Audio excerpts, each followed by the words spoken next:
Hello everyone, and welcome back to Mr. Sleepy Crime.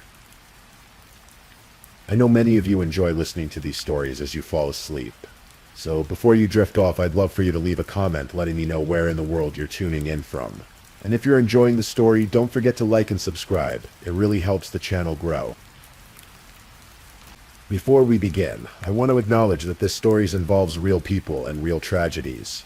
We tell these stories not for entertainment, but to remember the victims and perhaps help others recognize the warning signs that could prevent similar tragedies. For the best experience, feel free to lower the volume a little, just enough to let the story gently carry you off to sleep. Alright, please get comfortable, dim the lights, and let's dive into tonight's first story.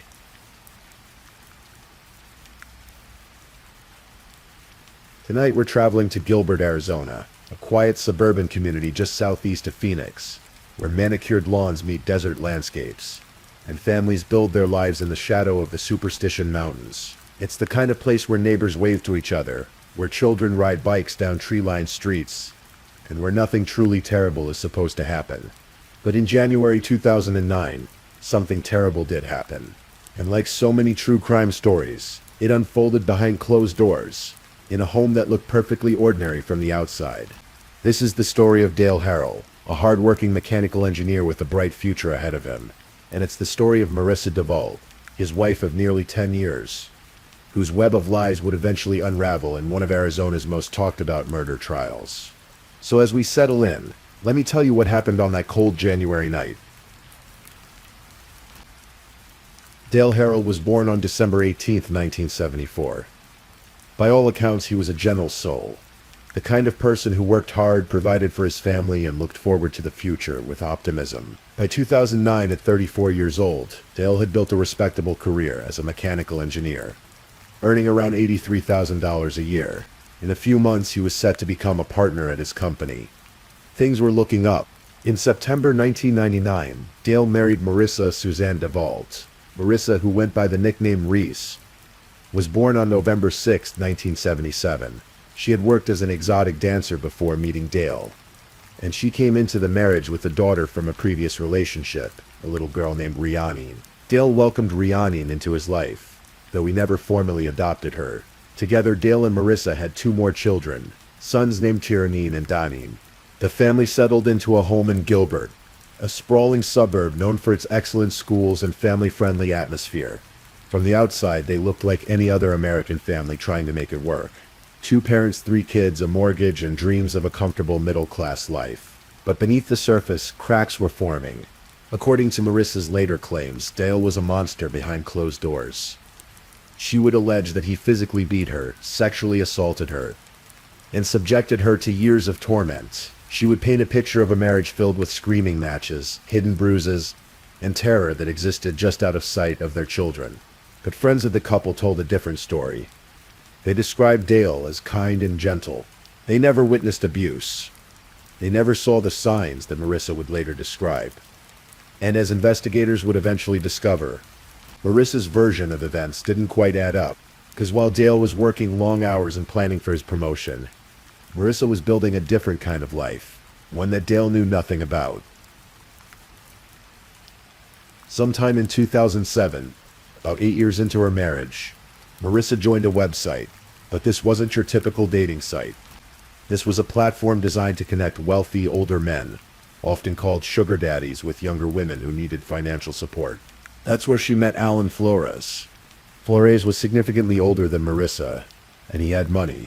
Over the course of their relationship, which lasted approximately 2 years, Flores would loan Marissa an astonishing amount, more than $300,000. That's right, $300,000. At first, Flores believed Marissa's stories. She told him elaborate tales about coming into a large inheritance. Her stepfather, she said, had died and left her a fortune. All she needed was a little financial help to get through the probate process, and then she'd be able to pay him back with interest. She even signed promissory notes, official documents promising to repay him by December 31st. Flores, perhaps blinded by romance, or simply trusting by nature, kept writing checks. 30,000 here, 50,000 there. The money flowed from his accounts to hers in a steady stream. But there was a problem with Marissa's story. Her stepfather wasn't dead. He was very much alive. When police later questioned Flores, he admitted something chilling. By December 2008, he had started to get suspicious. Something about Marissa's stories didn't add up. So he did something unusual. He started documenting everything she said. He kept notes. He saved messages. He prepared himself. Just in case. And the things Marissa told him became increasingly disturbing. According to Flores' later testimony, Marissa had mentioned wanting to hire a hitman to kill Dale. She talked about insurance policies. She discussed plans, and in one particularly damning conversation, she allegedly told Flores that if she killed Dale herself, she'd claim he got drunk and tried to rape her. A story of self-defense that no one would question.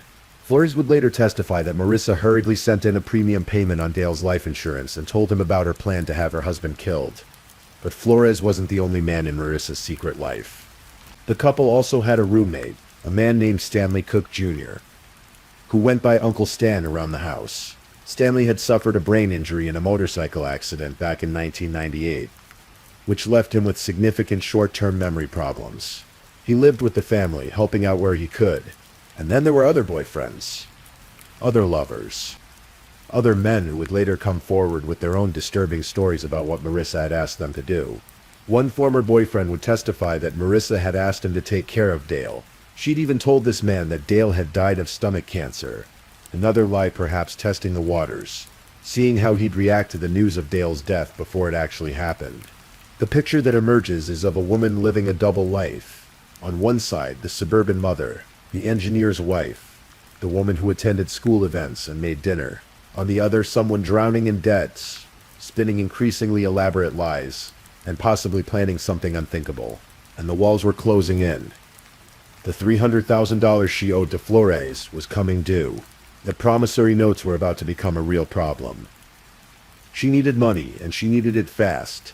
On January 1st, 2009, just 13 days before everything would change, Marissa took out a life insurance policy on Dale. The policy was worth $500,000. Combined with another existing policy, Dale's death would bring Marissa $1,250,000.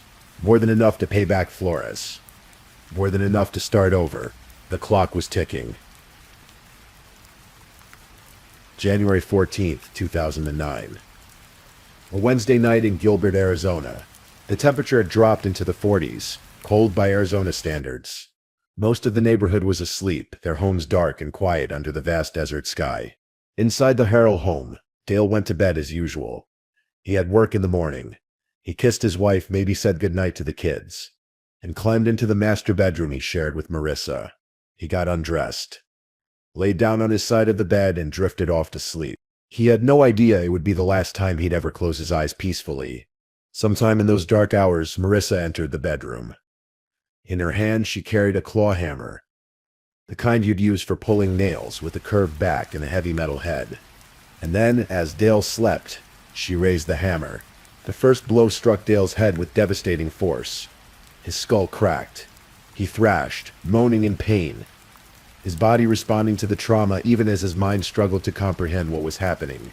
But Marissa didn't stop. She struck him again, and again, and again. Some accounts say 5 times. Others suggest more. The exact number doesn't matter. What matters is that she kept hitting him, kept bringing that hammer down on her husband's head as he lay defenseless in their marriage bed. Blood sprayed across the pillow. It soaked into the sheets. Dale's skull fractured in multiple places. The injuries so severe that brain tissue was exposed. He collapsed onto the floor beside the bed, his body convulsing, his arms and legs thrashing involuntarily. Marissa left the bloody hammer on the bedside table. Then, at 2:45 in the morning, she called 911. When the Gilbert police arrived at the house, they found the front door wide open. A moment later, a woman emerged from the darkness, hysterical and covered in blood. This was Marissa DeVault. She had blood on her forehead and her hair, but when officers asked about her injuries, she insisted the blood wasn't hers. It was Dale's. Her story came out in fragments, between sobs and gasps. She told the police that Dale had strangled her.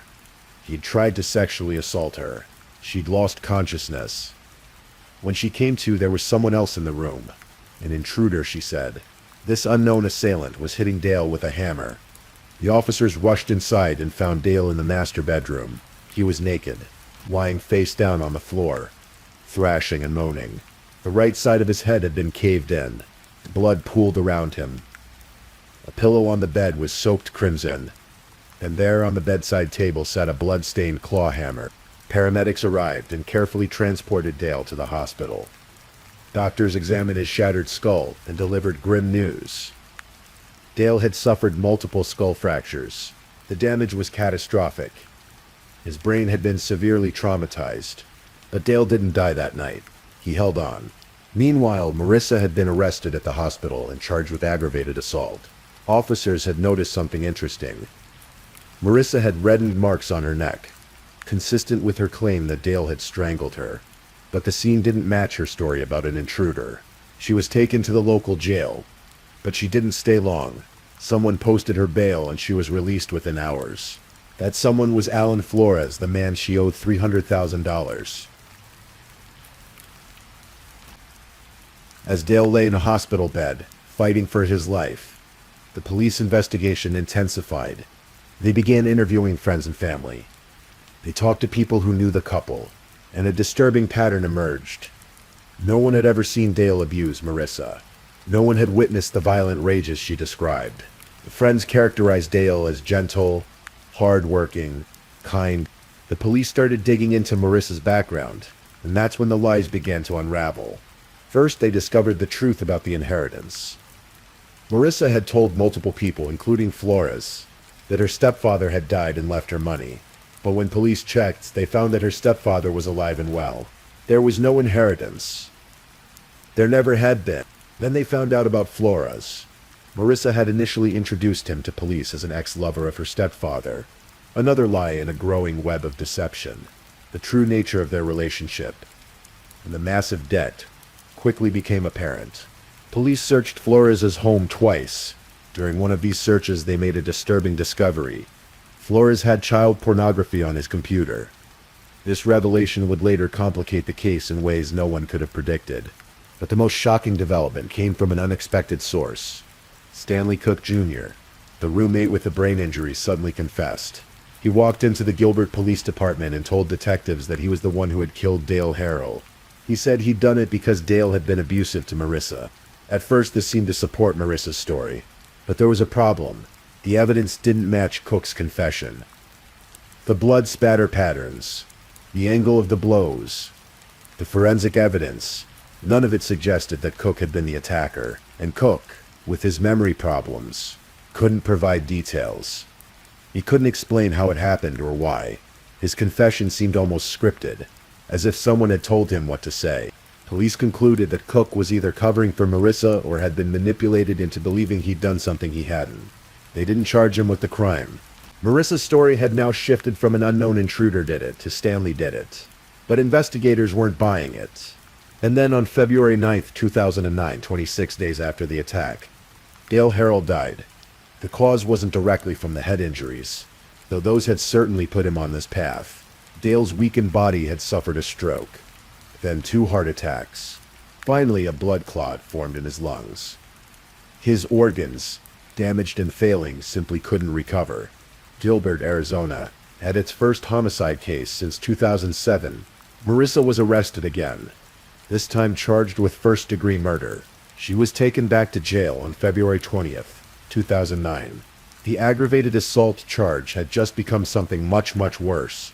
But the bizarre twists in this case weren't over yet.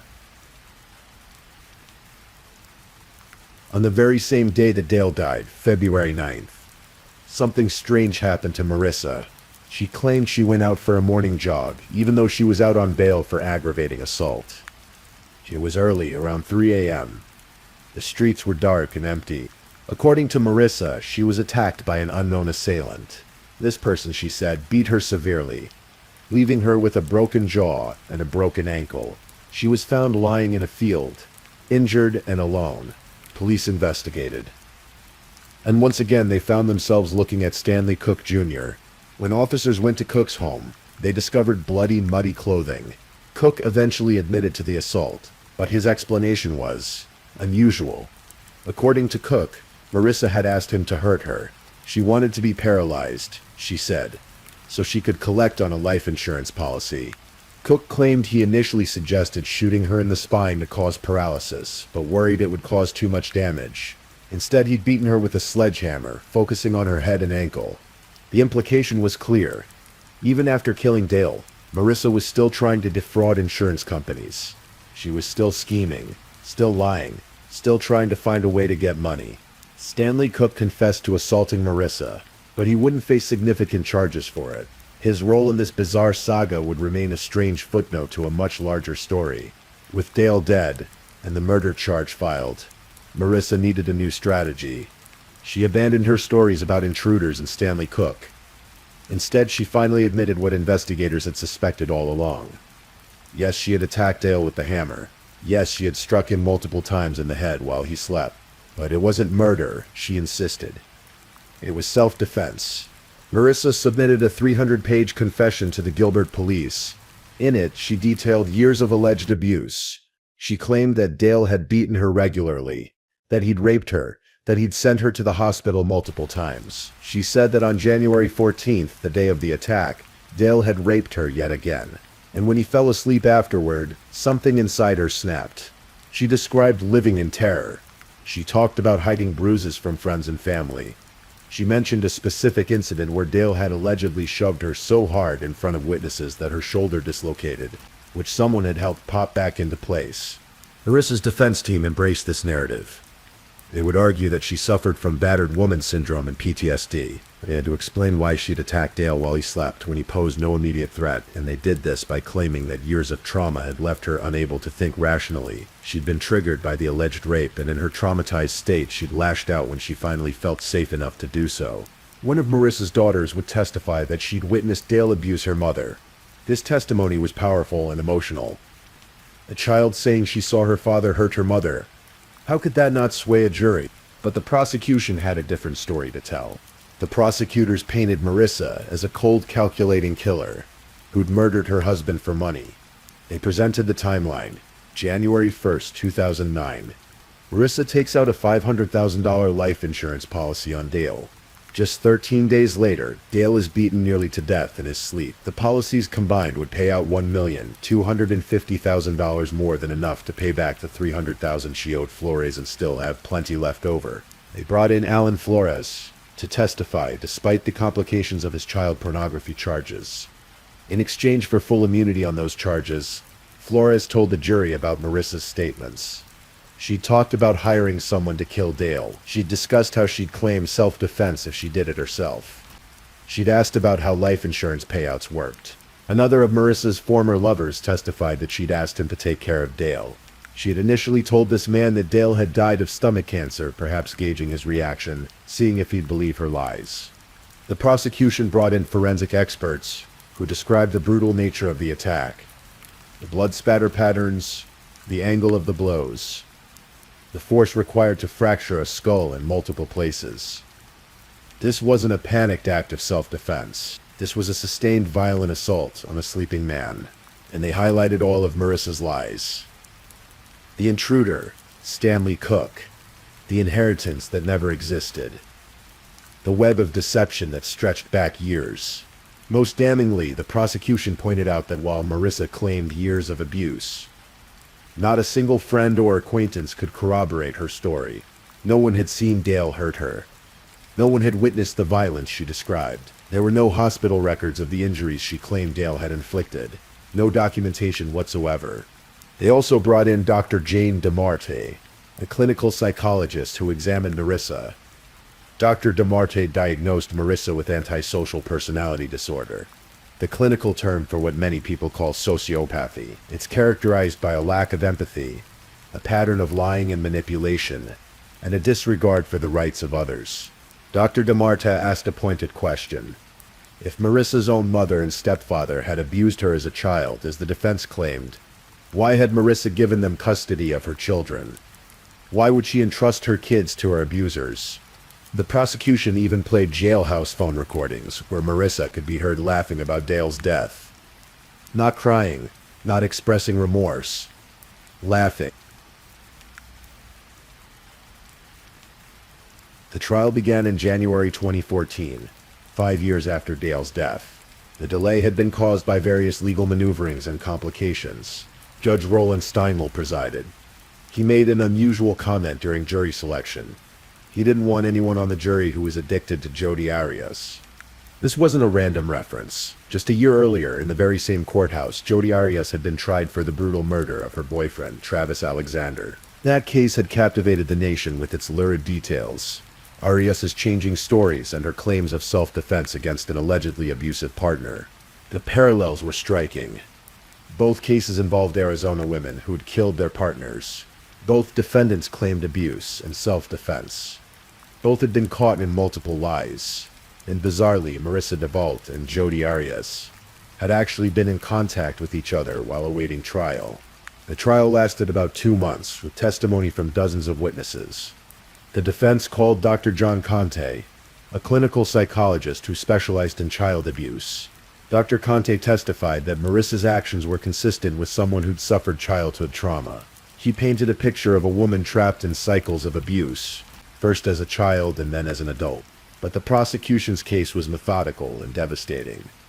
They systematically dismantled each of Marissa's claims. They showed the jury the financial motive. They demonstrated the premeditation. They proved beyond any reasonable doubt that Marissa had lied repeatedly. Jury deliberations began. 5 days passed. Then 6. The wait was agonizing for everyone involved. Dale's family, Marissa's family, the prosecution, the defense. Finally, on April 8, 2014, the verdict came in. Guilty. Guilty of first-degree premeditated murder. Marissa sat facing the jury, her expression blank as the verdict was read. In the gallery, Dale's friends and family wept, some with relief, some with grief, some with anger. But the trial wasn't over. Now came the penalty phase. In Arizona, when someone is convicted of first-degree murder, the jury must decide whether the crime was committed with excessive cruelty, an aggravating factor that makes the defendant eligible for the death penalty. The jury found that yes, excessive cruelty had been used. Striking a sleeping man in the head repeatedly with a hammer certainly qualified. This meant Marissa DeVault could face execution. If sentenced to death, she would become only the 3rd woman on Arizona's death row.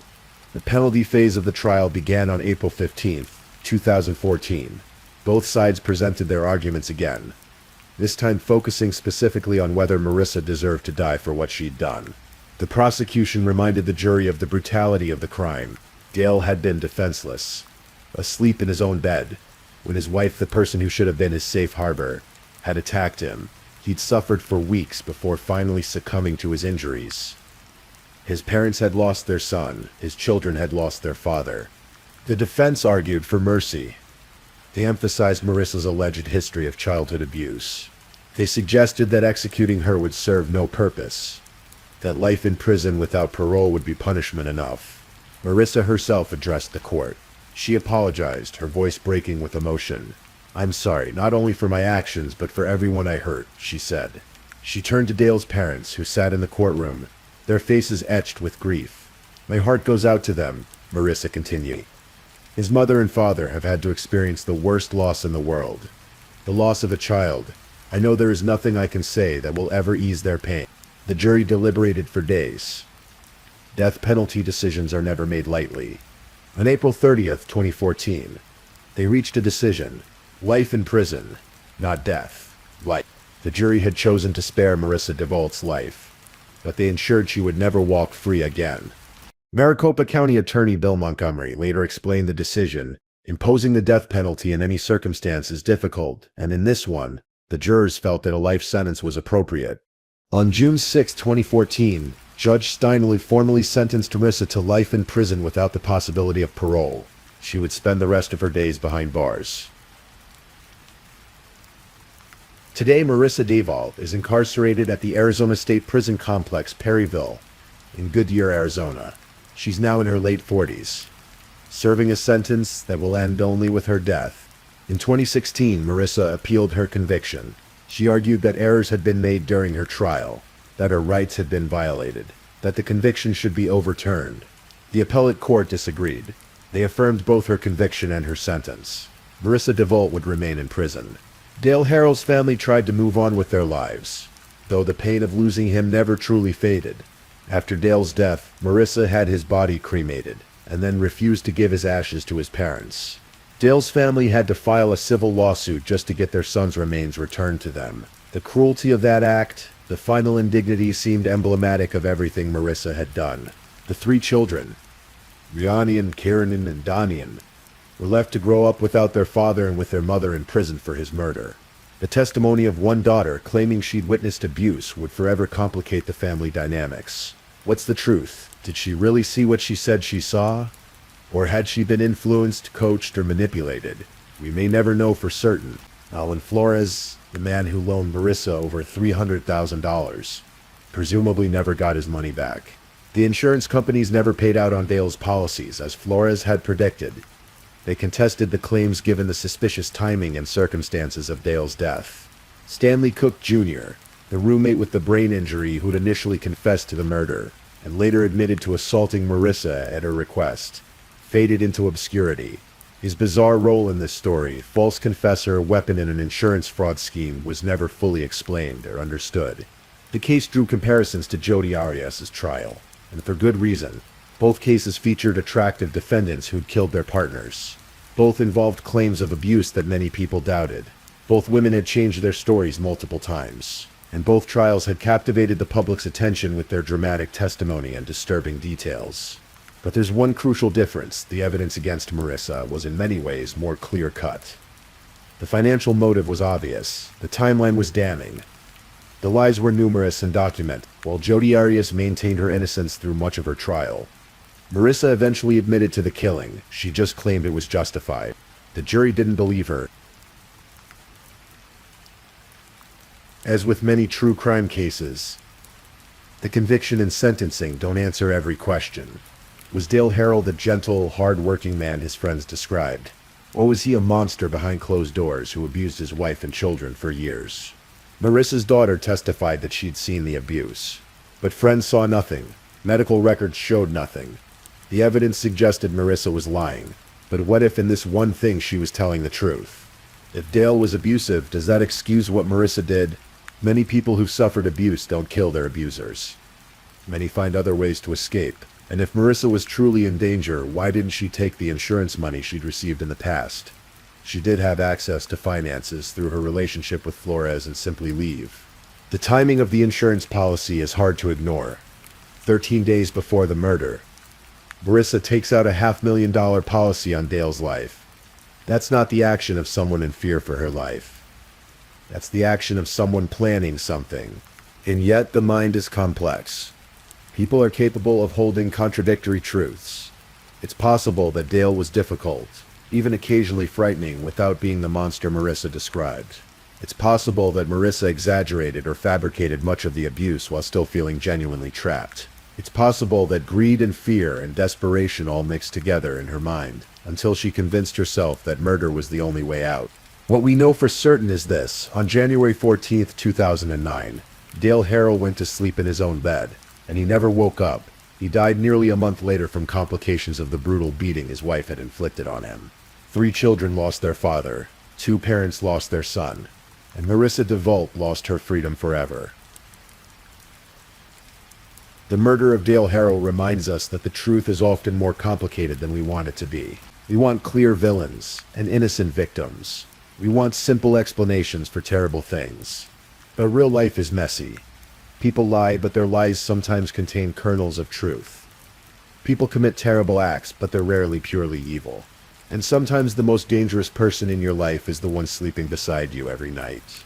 Dale Harrell will never get to see his children grow up. He'll never get that partnership he was working toward. He'll never grow old, never retire, never get to enjoy the life he'd been building. And Marissa DeVault will spend the rest of her life behind bars. Her freedom gone, her children scattered, her lies finally exposed. In the end, there were no winners in this story. Only loss, grief, and the haunting question of what might have been if different choices had been made on that January night in Gilbert, Arizona. Rest in peace, Dale Harrell. December 18, 1974 to February 9, 2009. If this is your first time listening to one of our true crime stories, welcome to Mr. Sleepy Crime, where we explore these cases in a calm and respectful way. I also want to take a moment to appreciate my amazing subscribers who've been rocking with me. Thank you so much for your continued support. If you're still awake and listening, don't forget to drop a comment. Let me know where you're tuning in from and the current time in your corner of the world. Or just say something to let me know you're still here. And if you haven't already, be sure to like this video and subscribe so you don't miss our next true crime stories for sleep. Now let's move on to our second story.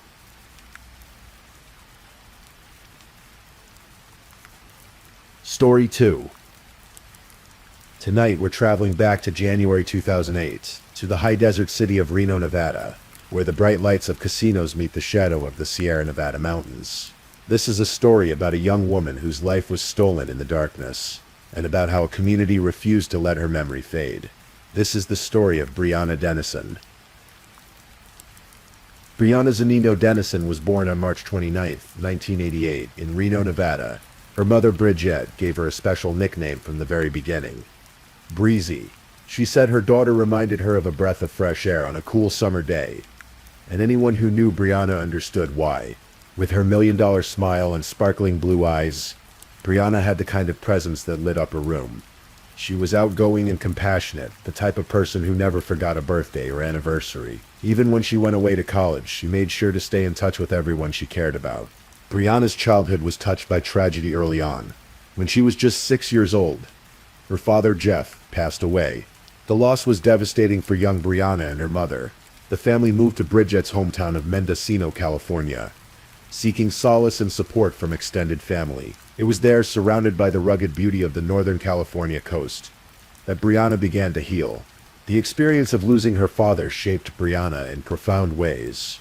She participated in art therapy to process her grief, and the experience planted a seed. She discovered she wanted to help other children who were dealing with loss and trauma. By the time she was a teenager, Briana knew exactly what she wanted to do with her life: become a child psychologist. Briana was a curious soul with an insatiable appetite for the world. She traveled extensively with her family, visiting Hawaii, New York, Mexico, Jamaica, Japan, Italy, Egypt, Hungary, Austria, and France. She even spent a year studying abroad in Rome. These experiences shaped her worldview and gave her an extraordinary ability to connect with people from walks of life. In 2006, Briana graduated from Reno High School. She chose to attend Santa Barbara City College, where she pursued her dream of studying psychology. She loved the beach, the sun, the warmth. Her Aunt Lauren would later say that Briana hated being cold, and probably would never have moved back to Reno after college. The ocean called to her in a way the high desert never could. But in January 2008, Briana came home for winter break. She had plans to attend the SWAT 72 Snowboarding Festival, a multi-day event that brought students from across the region to Reno for Martin Luther King Jr. weekend. It was an event she'd attended before, and she was looking forward to seeing old friends. Briana was security conscious, always careful about where she went and who she was with. Before she left her mother's house that Saturday night, January 19th, she did something that showed just how responsible she was. She made a list of all the events she planned to attend, gave it to her mother, and told her exactly where she'd be ending the night: at the home of her friend Katie Hunter, who lived near the University of Nevada, Reno campus. Saturday night unfolded exactly as planned. Briana, KT, and another housemate went to the SWAT events, laughing and catching up on life. The night stretched into early morning, as nights with old friends often do. Around 3 in the morning, they found themselves at Mel's Diner inside the Sands Regency Casino Hotel, sharing an early breakfast. The diner was warm and bright, filled with the comfortable hum of late-night conversation and the clatter of dishes. At approximately 4 o'clock in the morning on Sunday, January 20th, 4 male companions dropped Briana and KT off at the burnt orange 2-story rental house on Mackay Court. The young men watched the 2 women enter the house safely before driving away into the darkness. Inside, the house was quiet. The other residents were already asleep. KT headed upstairs to her bedroom, taking her dog with her and locking the bedroom door behind her. This was her routine, nothing unusual. Briana, meanwhile, settled onto the couch in the living room. At 5 feet tall and 98 pounds, she curled up easily on the cushions, pulling a pillow under her head. Here's what made this decision so ordinary, so unremarkable. The front door, with its glass panels, was left unlocked. This wasn't carelessness. It was simply how the household operated. The girls who lived there routinely left their doors unlocked for each other and their friends. In that neighborhood, near the college campus, it felt safe. Briana presumably drifted off to sleep, exhausted from a long night of festivities. The house was silent. Outside, Reno slept under a dark winter sky. When Katie woke up about 5 hours later, around 9 in the morning, she began looking for her friend. But Briana wasn't on the couch. She wasn't anywhere in the house. What Katie found instead sent a chill through her entire body. A silver dollar-sized bloodstain on the pillow where Briana had been sleeping. All of Briana's belongings were still there. Her cell phone, her purse, her clothes, her shoes. Everything that she would need to leave the house voluntarily was still sitting exactly where she'd left it. Briana had vanished into thin air, wearing only sweatpants and a white tank top. Katie called Briana's mother immediately. Bridget Zanino Dennison knew. In that instant, in that sick, dropping feeling in her stomach, that something was very, very wrong.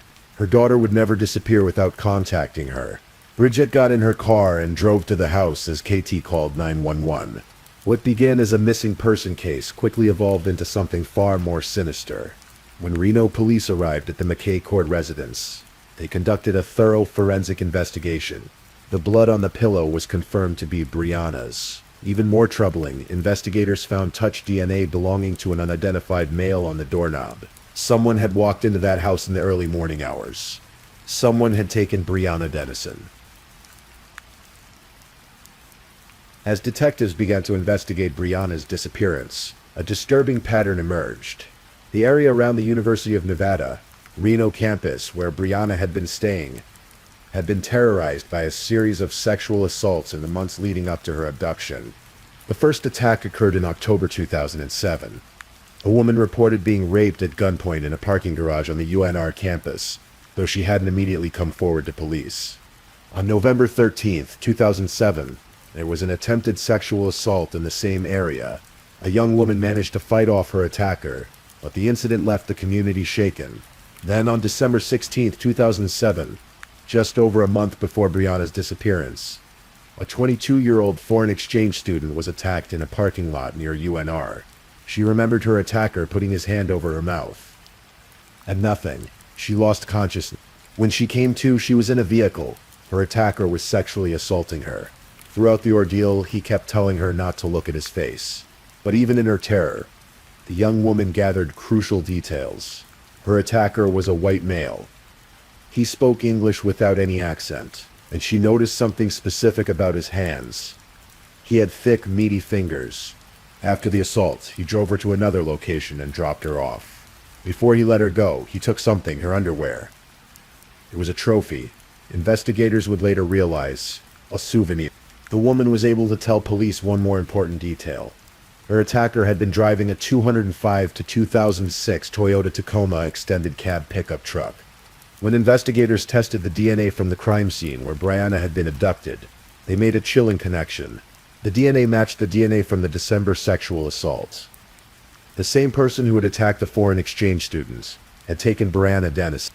A serial rapist was hunting in the streets around the University of Nevada, Reno campus, and his violence was escalating.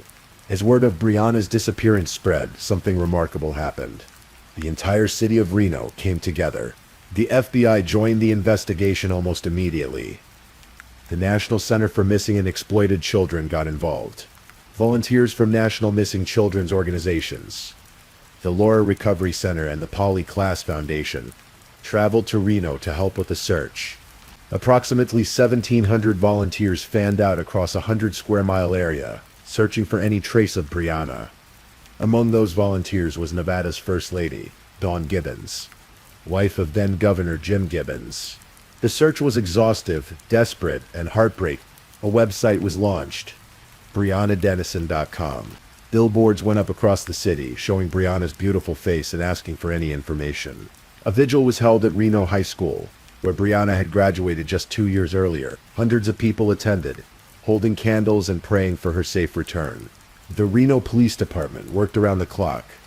Lieutenant Robert McDonald, head of the Robbery Homicide Unit, and Detective Dave Jenkins, a 32-year veteran, led the investigation. They interviewed nearly 100 registered sex offenders who lived within a mile of the McKay Court home. Tips poured in. Over 2,000 tips, each one carefully investigated. The case was featured on America's Most Wanted. The national media descended on Reno. CNN, Fox News, MSNBC, ABC, CBS. They all covered the story of the college student who had vanished from a couch. Meanwhile, behind the scenes, a different kind of mobilization was taking place. Washoe County asked the private sector for donations to help process a massive backlog of DNA samples. Within days, donations exceeded the goal of $150,000. The community was determined to bring Briana home. But as the days stretched into weeks, hope began to fade. On Friday, February 15th, 2008, Albert Jimenez was on his lunch break. He worked at EE Technologies, a company in the South Reno industrial area. Rather than walking along the sidewalk, Jimenez decided to take a shortcut across a vacant field near his workplace. As he walked, something caught his eye. Among a pile of discarded tree limbs and debris in a shallow ditch, there was a flash of bright orange, neon orange socks, standing out against the brown and gray of the winter landscape. Jimenez moved closer. The socks were attached to feet. At first, his mind couldn't process what he was seeing. He thought it might be a mannequin, perhaps something discarded from a store. But as he got closer, the terrible truth became undeniable. It was a woman, and she was deceased. Jimenez didn't have a cell phone, so he ran back to his workplace and called the Reno police. When police arrived at the scene, they found Briana Dennison's body in that ditch, partially covered by a discarded Christmas tree. She was wearing only those bright orange socks. She had been there for more than a week through rain and snow. The autopsy confirmed what everyone had feared. Briana had been sexually assaulted and strangled to death. The cause of death was ligature strangulation. Someone had strangled her with a pair of underwear. But here's where the investigation took a crucial turn. Near Briana's body, investigators found 2 pairs of underwear that didn't belong to her. One was pink. The other was black with Pink Panther emblems on them. Forensic testing would reveal that the pink pair contained DNA from Briana, from her friend KT Hunter, and from Briana's attacker. The black pair with the Pink Panther emblems told an even more disturbing story. They belonged to the foreign exchange student who had been attacked in December. Her attacker had kept him as a trophy after raping her. Now he had left them with Briana's body. It was a calling card. A taunt. The killer was telling investigators, "I did this. And I did that too." The discovery of Briana's body transformed the investigation. What had been a desperate search for a missing girl was now a murder investigation, and police knew they were hunting a serial rapist and killer. Detective Adam Wagnansky and his team worked tirelessly, following every lead, no matter how small. They knew several crucial facts about their suspect. He was local to the Reno area. He drove a Toyota Tacoma pickup truck. He had thick fingers. And he had an unusual fetish, collecting underwear from one victim and leaving it at the next crime scene. Police released a composite sketch based on the foreign exchange student's description. They released information about the truck. They urged anyone with information to come forward. The investigation continued through the spring and into the summer. Months passed. Briana's family held a celebration of life at the Reno Sparks Convention Center on February 23rd, attended by hundreds of people. Thousands more left teddy bears, flowers, and blue ribbons at a makeshift memorial at the site where Briana's body had been found. Bridget Zanino Dennison established the Bringbury Justice Foundation, determined that her daughter's death would lead to change. But as 2008 wore on, there was still no arrest. Then, on November 1st, 2008, the secret witness hotline received a call that would break the case wide open. The caller was a woman. She was calling about her friend's boyfriend. Her friend had confided something troubling to her. While traveling back from Washington State, the friend had found women's underwear in her boyfriend's truck. Underwear that didn't belong to her. When the friend confronted her boyfriend about the underwear, his reaction had been strange. Evasive. The caller told secret witness that this boyfriend's activities and behavior made him seem like a likely suspect in the Briana Dennison case. The boyfriend's name was James Michael Biela. He was 27 years old, a pipe fitter from Sparks, Nevada. He was a former Marine, and when investigators began looking into his background, pieces started to fall into place. Biela owned a Toyota Tacoma pickup truck, matching the description from the December assault. He worked as a pipe fitter, a job that would give him those distinctive, thick, meaty fingers the victim had described. He had a previous arrest from 2001 for threatening his ex-girlfriend's neighbor with a knife. The detectives began surveillance on Biela. On November 6, 2008, Detective Wygrananski called Biela to set up a meeting. Interestingly, Biela never asked what the detective was investigating. The next day, Wygrananski met with Biela in person. He explained that he was investigating the Briana Dennison murder. According to Wygrananski's later testimony, Biela's entire demeanor changed in that moment. The jovial, friendly manner disappeared. He went silent, looked straight out the window, and tried to avoid eye contact. He started to sweat. Wygrananski asked Biela if he would provide a voluntary DNA sample to clear himself from the investigation. Biela refused. He said his girlfriend would be able to give him an alibi for the morning. Briana disappeared, but Biela's girlfriend didn't provide an alibi. Instead, she did something extraordinary. She gave police permission to collect DNA from the couple's 4-year-old son. The DNA test on Biela's son revealed something crucial. The child's biological father could not be ruled out as the source of the DNA evidence gathered from both the Briana Dennison crime scene and the December sexual assault scene. In other words, James Biela was almost certainly Briana's killer. Armed with this evidence, Reno police obtained an arrest warrant. On Tuesday, November 25, 2008, nearly 10 months after Briana's murder, they made their move. James Biela was arrested as he arrived at the Stepping Stones Children's Center in Reno to pick up his son from daycare. Officers took him into custody and immediately obtained a warrant for his DNA. The Washoe County Crime Lab worked through the night, processing Biela's DNA sample. On Wednesday, November 26, 2008, the Reno Police Department held a press conference. Chief Michael Pullman stood before a large photo of Briana Dennison and announced that the DNA collected from James Biela was a direct match to the DNA found at the crime scene. They had their killer. The arrest sent shockwaves through the Reno community. After months of fear, months of wondering who among them was capable of such brutality, the nightmare was over.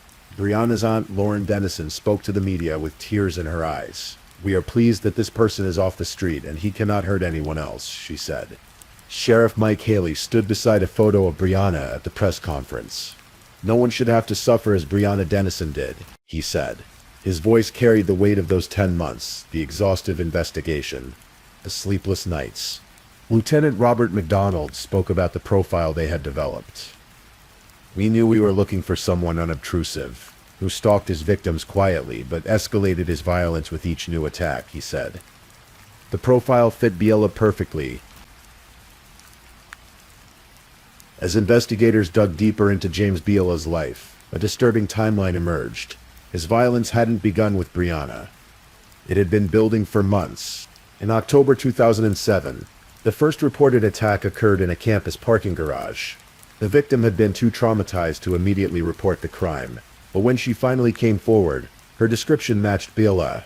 In November, there was the attempted assault. The victim fought back, escaped, but Biela wasn't deterred. In December, he attacked a foreign exchange student. This time, he was more sophisticated. He used a vehicle. He took trophies. He warned his victim not to look at his face. Then came January 20th, 2008. Briana Dennison. This time, he didn't just assault his victim, he killed her. What investigators found particularly chilling was what happened after Briana's body was discovered on February 15th. That very same day, Biela went to his supervisor, Jeremy Costin, and asked for a voluntary layoff. Costin had talked Biela out of quitting earlier that month. But this time, Biela insisted. He left his job the day Briana's body was found. In March, shortly after police released the composite sketch and the description of the truck, Biela left Nevada altogether. He took a job in Washington state and he sold his Toyota Tacoma pickup truck, the vehicle that matched witness descriptions. The vehicle that had become too dangerous to keep. Biela's co-workers would later testify about changes in his behavior. John Latham, his foreman, said Biela had been a good worker, but his attitude changed dramatically in the fall of 2007. He seemed frustrated, angry. He even punched a wall at one point. Perhaps most disturbing was Biela's reaction when Briana's body was found. According to testimony, Latham had asked Biela how he felt about the discovery. Biela's response was chilling. The bitch probably had it coming. Latham didn't report this comment to police at the time. He would later say he thought it was just Biela's sense of humor, that a lot of guys talk that way. But in retrospect, in the context of everything they would learn, those words took on a much darker meaning. James Michael Biela's trial began in May 2010, over 2 years after Briana's murder. It was a media sensation, drawing coverage from national news outlets and gripping the Reno community once again. The prosecution's case was built on several pillars of evidence. First and foremost was the DNA. The match was indisputable.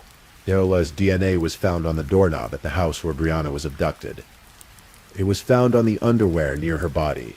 It matched the DNA from the December assault. The testimony from the other victims was devastating. The foreign exchange student took the stand and recounted her attack in December. She described how her attacker threatened her with a gun, how he raped her, how he took her underwear as a souvenir. The defense challenged her identification, pointing out that she had initially told a friend she couldn't describe her attacker, but the DNA evidence was irrefutable. Another victim, identified in court records only as Amanda C., also testified. She had been attacked in a campus parking garage. When Biela was named as a suspect in the Dennison case, she came forward and identified him as her attacker. "He's the man who haunts my dreams," she said on the stand. The most emotionally powerful testimony came from Carlene Harmon, Biela's ex-girlfriend and the mother of his son. Harmon testified that she had followed the Briana Dennison case closely from the very beginning. In fact, she could see the field where Briana's body was found from her office window. She had watched as police cordoned off the area. "I read everything that came out about it," Harmon said. "It was scary. But what made her testimony so damning was what she said about Biela's reaction to the case. According to Harmon, Biela seemed completely indifferent to Briana's murder. He told her that the only reason anyone cared about the case was because Briana was hot and came from a wealthy family.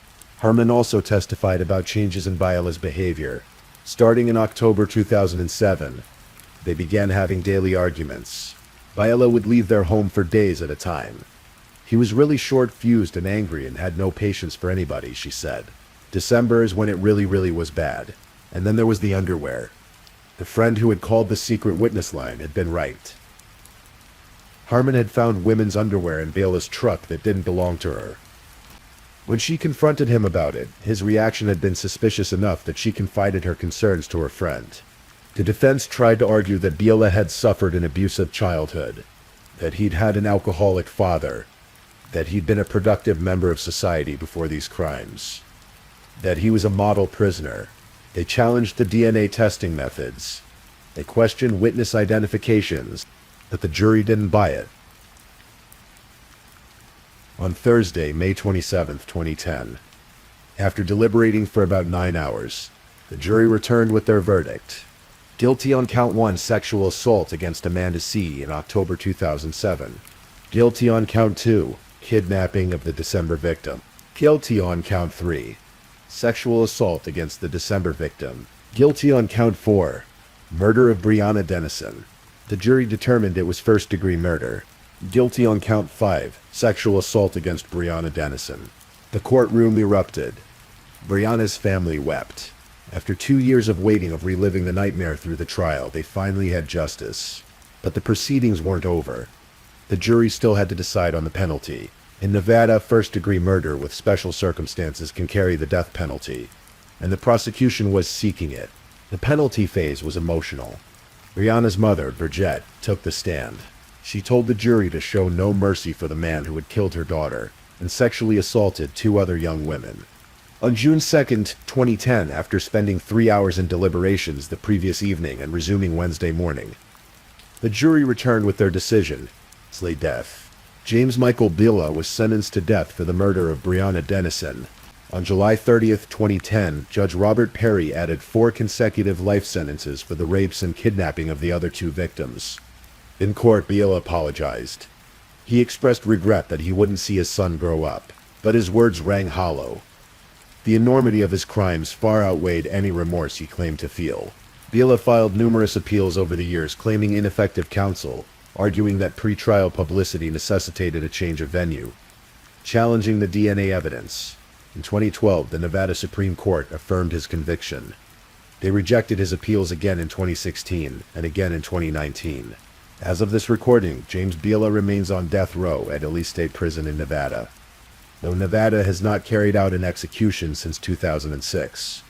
But this story doesn't end with a conviction and a sentence. Briana's murder became a catalyst for change not just in Nevada, but across the nation. Bridget Reno Dennison channeled her grief into action. Through the Bring Bride Justice Foundation, she pushed for legislation that would help prevent future tragedies like her daughter's. The irony that haunted everyone involved in the case was this. James Biela had been arrested in 2001 for threatening his ex-girlfriend's neighbor with a knife. It was a felony arrest, but at that time, Nevada law only required DNA collection upon conviction, not upon arrest. If DNA had been taken from Biela in 2001, it would have been entered into CODIS, the National DNA Database. When he committed his first reported rape in December 2007, police could have matched his DNA and identified him immediately. The attacks would have stopped there. Briana would still be alive. This realization drove Bridget to testify before the Nevada legislature. She stood before lawmakers and shared her story, her loss, her grief. She advocated for a bill that would require DNA collection from anyone arrested for a felony, not just those convicted. The first attempt to pass such a bill failed in 2011, but Bridget didn't give up. She came back in 2013, this time with even more support. She worked with lawmakers, addressed concerns, refined the legislation. The family turned over every rock, as Lauren Dennison put it, to make sure the bill would be effective and constitutional. On April 24, 2013, the Nevada Senate unanimously approved Senate Bill 24-3. It then went to the Assembly, where it passed on May 20th with a vote of 29-9, exactly the two-thirds majority needed. On May 29, 2013, Republican Governor Brian Sandoval signed the bill into law. Bridget Reno Dennison and Lauren Dennison stood beside him, along with dozens of family members and friends. It was, as Sandoval said, a historical day for Nevada. The law, officially known as Senate Bill 2043 but universally called Briana's Law, mandates that anyone arrested for a felony in Nevada must provide a DNA sample via cheek swab upon booking. If the arrest is deemed legitimate, the DNA is cross-referenced with DNA from other unsolved crimes. The law includes important protections. If probable cause is not established, the DNA is destroyed before any cross-referencing occurs. If someone is arrested but ultimately not charged, their DNA sample is destroyed. If someone is not convicted of a felony, they can petition to have their DNA sample destroyed and removed from the database. After 3 years with no matches, individuals can request removal of their DNA from the system. The impact of Briana's law has been profound. By January 2018, just 5 years after the law went into effect, it had resulted in over 1,000 DNA matches to crimes. Unsolved rapes, murders, assaults, cases that had gone cold for years were suddenly being solved because of DNA collected at the time of arrest. 28 other states have similar laws, as does the federal government. But Nevada's law bears Briana's name, a lasting memorial to a young woman whose life was cut tragically short. Detective Dave Jenkins, who worked tirelessly on Briana's case, reflected on the law's significance. The real irony is if the law had evolved with technology 10 years ago, it's entirely possible that Ms. Biela would have been in custody for the original kidnapping and assault, and would not have been in a position where he could have taken Briana. Bridget has said that lending Briana's name to this law, creating this legacy, was the best thing she could do for future victims. We knew for future victims that it was the best thing we could do, and lend Briana's name too. And that would be her legacy. Briana Zunino Dennison loved children. She was studying to become a child psychologist, inspired by her own experience with art therapy after her father's death. She wanted to help children process trauma, to heal, to grow. She loved to travel. She had seen so much of the world in her 19 years. Italy and Egypt, France and Hungary, Mexico and Jamaica. She connected with people everywhere she went, making friends easily with her radiant personality. She loved her family fiercely. Her mother called her breezy, a breath of fresh air. Her little brother, Brighton, looked up to her. She was close to her grandparents, her aunts, her uncles, her 13 cousins. She never forgot a birthday or an anniversary. She always stayed in touch. She loved the beach, the sun, the warmth of California. She hated being cold. Her Aunt Lauren believed Briana would have stayed in Southern California after college, building a life near the ocean she loved so much. But on a cold January night in 2008, all of those dreams, all of that potential, all of that bright, beautiful light was extinguished by a predator who had been allowed to hunt freely for far too long. The city of Reno came together in a way they never had before. 1,700 volunteers searched for Briana. Donations poured in to process DNA evidence. Thousands attended her celebration of life. The entire community mourned, and when justice was finally served, when James Biola was convicted and sentenced to death, the community celebrated. But they also committed to remembering. Hundreds of teddy bears and blue ribbons still mark the spot where Briana's body was found. Her name appears on billboards and in legislation. Her story is told and retold, a reminder of both tragedy and hope. Because of Briana, countless crimes have been solved. Because of Briana, countless future victims have been spared. Because of Briana, predators are caught before they can escalate their violence. Briana Dennison was 19 years old when she died. She had so much life ahead of her, so many children she could have helped, so many lives she could have touched. But even in death, she continues to make a difference. Rest peacefully, Breezy. Your legacy lives on. Please, if you're still awake, drop a candle. I want to see who's still with me. Also, don't forget to tell me where you're listening from, the time in your corner of the world, and maybe share one thing you've learned from tonight's stories. Meanwhile, let's move on to our third story.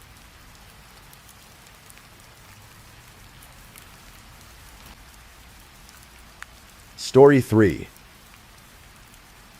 Tonight, I want to tell you about a tragedy that unfolded in the city of Hull, England, on what should have been the most romantic day of the year. This is the story of Joanne Nelson, a young woman whose life was stolen from her by the person who claimed to love her most. It's a story about deception, violence hidden behind a charming facade, and a detective who saw what everyone else missed. So as we settle in, let me take you back to February 2005, to a small house on Holtham Road North in Hull, where beneath the surface of an ordinary relationship, something dark was waiting to emerge. Joanne G. Nelson was 22 years old in the winter of 2005. She was the kind of person people remembered, not because she was loud or demanding attention, but because of the warmth she carried with her. Her family described her as vivacious, always smiling, the kind of daughter and sister who lit up a room simply by being in it. She worked at the local job center in Hull, but her ambitions stretched far beyond the city limits. Joanne had dreams of traveling the world. She'd been accepted as a volunteer in Ghana, though she hadn't taken up the opportunity yet. The world felt big to Joanne, full of possibilities, and she wanted to experience it all. She talked often about exotic destinations, about making a difference, about seeing things beyond the gray Yorkshire skies she'd known all her life. Joanne was close to her family, her father Charlie, her mother Jean, and her younger sister Katie. They were a tight-knit unit, the kind of family that spent weekends together, that checked in on each other, that noticed when something was wrong. And for the past 2 years, Joanne had been in a relationship with a man named Paul Dyson. To her family, to her friends, it seemed like she'd found someone special. They'd seen photographs of the couple smiling together. Joanne had spoken about wedding plans, about honeymooning in Mexico. She'd seemed happy, or at least that's what everyone thought they saw. Paul Dyson was 31 years old, 9 years older than Joanne.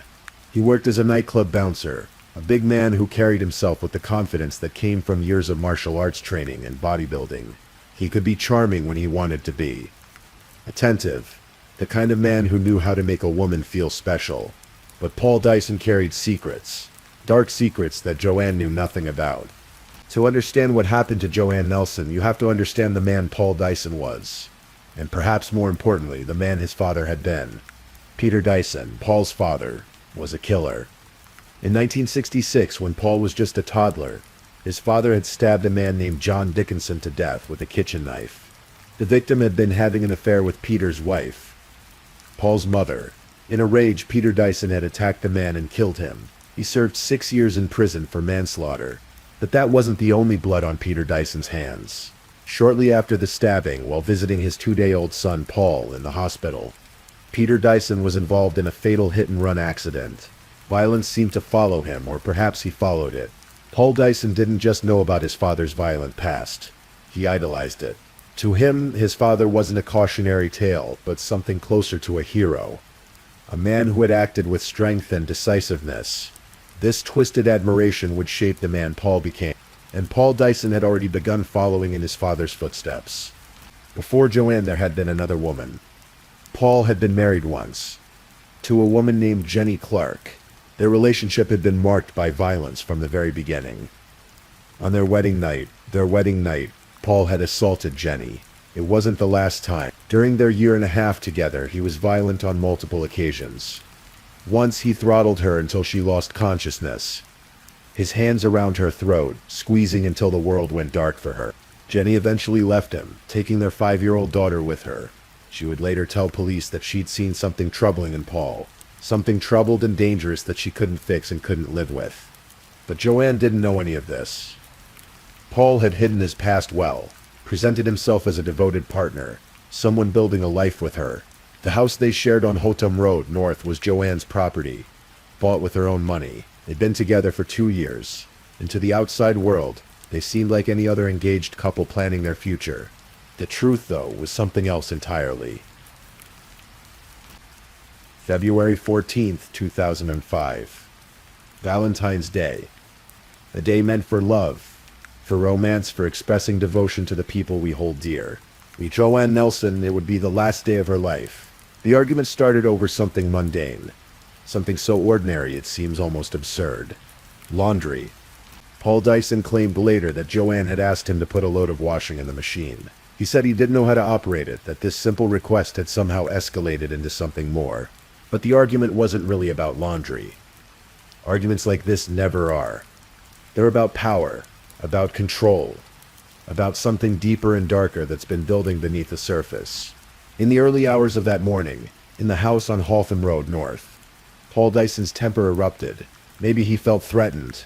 Maybe he sensed that Joanne was losing interest in him, that she was beginning to see through the facade he'd worked so hard to maintain. Maybe he simply couldn't bear the thought of losing control. With his bare hands, Paul Dyson attacked Joanne.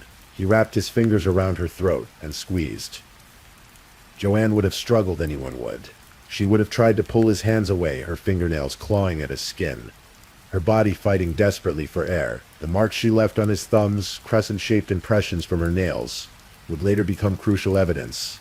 But Paul Dyson was strong. Years of martial arts training and bodybuilding had made sure of that. He was a bouncer, accustomed to using his physical presence to intimidate and control. Joanne, slightly built and caught off guard, had no chance against him. He strangled her to death. In her own home, on Valentine's Day. The woman he claimed to love. And when it was over, when Joanne lay dead, Paul Dyson didn't panic. He didn't call for help. He didn't try to resuscitate her. He didn't dial 999. Instead, he did something far more chilling. He began to plan. What Paul Dyson did next reveals the calculated nature of his actions. This wasn't a moment of passion followed by remorse. This was cold, methodical planning. First, he left the house.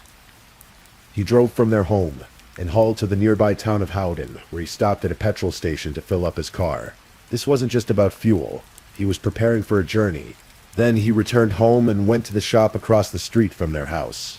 CCTV cameras captured him there, walking in calmly, showing no signs of distress. He purchased bin liners, rubber gloves, and disinfectant spray. The footage shows a man who appears composed, ordinary, just another customer running errands. Back at the house, Paul set to work. He wrapped Joanne's body in the bin liners he'd just bought. He tied her up, treating her remains with what the judge would later call hideous indignities. Then he carried her body to his car and placed her in the boot. And then Paul Dyson drove. He drove north from Hull, past Howden, past York, all the way to a small village called Bransby in North Yorkshire.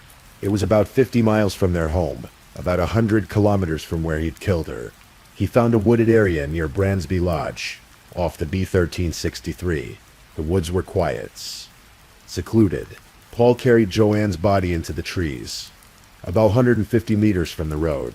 There, in a shallow grave, he laid her down and covered her body with branches from pine trees, attempting to conceal what he'd done. Then he drove back to Hull, and he began the performance of his life.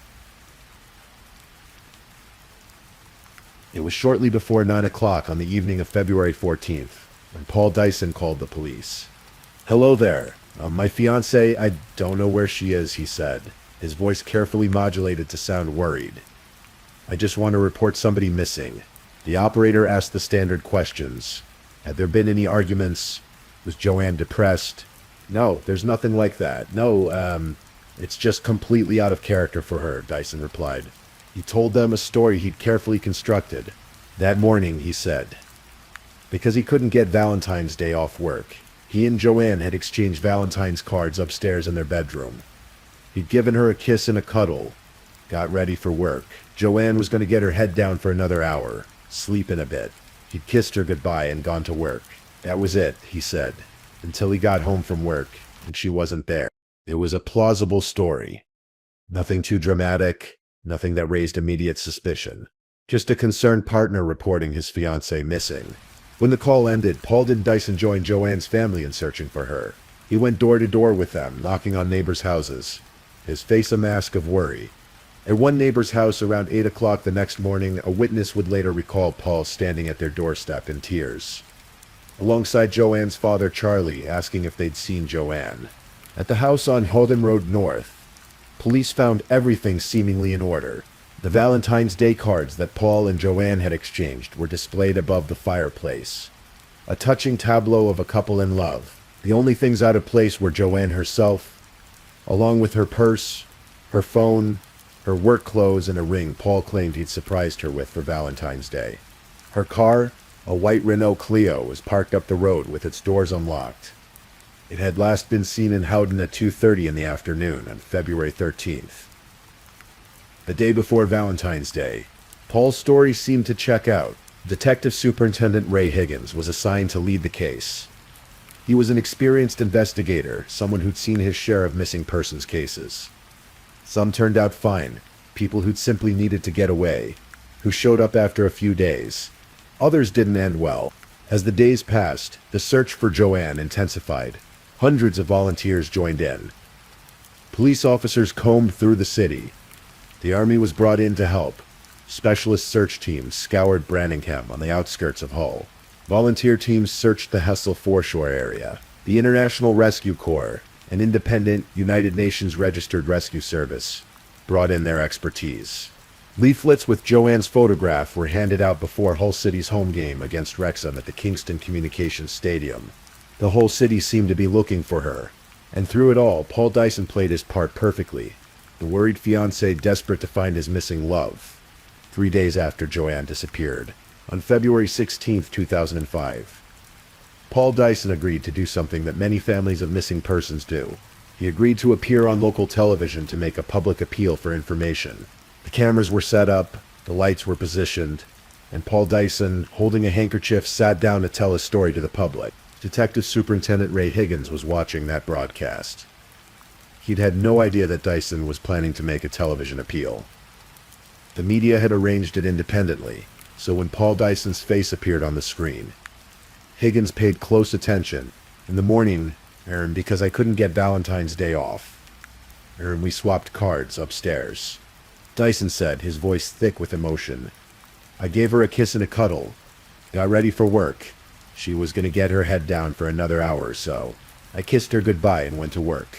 That was it until I got home from work and she was not here. He spoke about how much Joanne meant to him. She's the only person I truly love, he said, his voice breaking. I want to know where she is. I want her back. I love her to bits, Dyson wept. She is 1 in a million and was always smiling. I need to know where she is, and that she is safe. If someone knows where she is, please let us know. And then Dyson said something peculiar, something that would be noted by reporters from the Independent. I just pray she is all right. He said, "There is no way I would do anything to harm her, and I don't know anyone who had a grudge." It was an odd thing to say, unprompted. Why would a concerned fiancé feel the need to explicitly state that he hadn't harmed his missing partner, unless some part of him felt defensive about it? But what really caught Detective Superintendent Higgins' attention wasn't what Paul Dyson said. It was what the cameras showed. As the broadcast continued, as Dyson sobbed and pleaded for Joanne's return, the camera operator zoomed in on his hands, and there, clearly visible to anyone who knew what to look for, were two small crescent-shaped marks, one on the back of each of Paul Dyson's thumbs. Higgins sat forward. He knew exactly what those marks were. In the interview, there were two marks on his thumbs. Higgins would later explain, "I knew from dealing with previous assaults and murders that involve strangulation. The first thing a victim will do is try and pull those hands away from their neck. They were defensive wounds, self-inflicted injuries that occur when someone strangles another person, and the victim claws at the attacker's hands, trying desperately to pull them away, to get air to survive. The fingernails dig into the flesh, leaving those distinctive crescent-shaped marks. Paul Dyson had strangled someone, and that someone Detective Superintendent Higgins strongly suspected was Joanne Nelson." The performance Dyson thought was so convincing had just revealed his guilt to the one person watching who knew how to read the signs. But Higgins needed more than suspicion. He needed proof. He needed Joanne's body. And he needed Dyson to make a mistake. Paul Dyson, for all his careful planning, couldn't live with what he'd done in silence. Maybe the weight of it was too much. Maybe he needed someone to know, to acknowledge what he'd done. Maybe he thought he could trust the person he chose to tell. He confided in a close friend, telling him what had really happened on Valentine's Day. He told him about the argument over laundry, about losing his temper, about strangling Joanne. He told him where he'd hidden her body, but that friend couldn't keep the secret. He went to someone he knew would do the right thing. Someone who might love Paul, but who loved the truth and justice more. He went to Paul's mother, Christine Dyson. When Christine Dyson heard what her son had done, she was horrified. This was the son she'd raised, the child she'd brought into the world.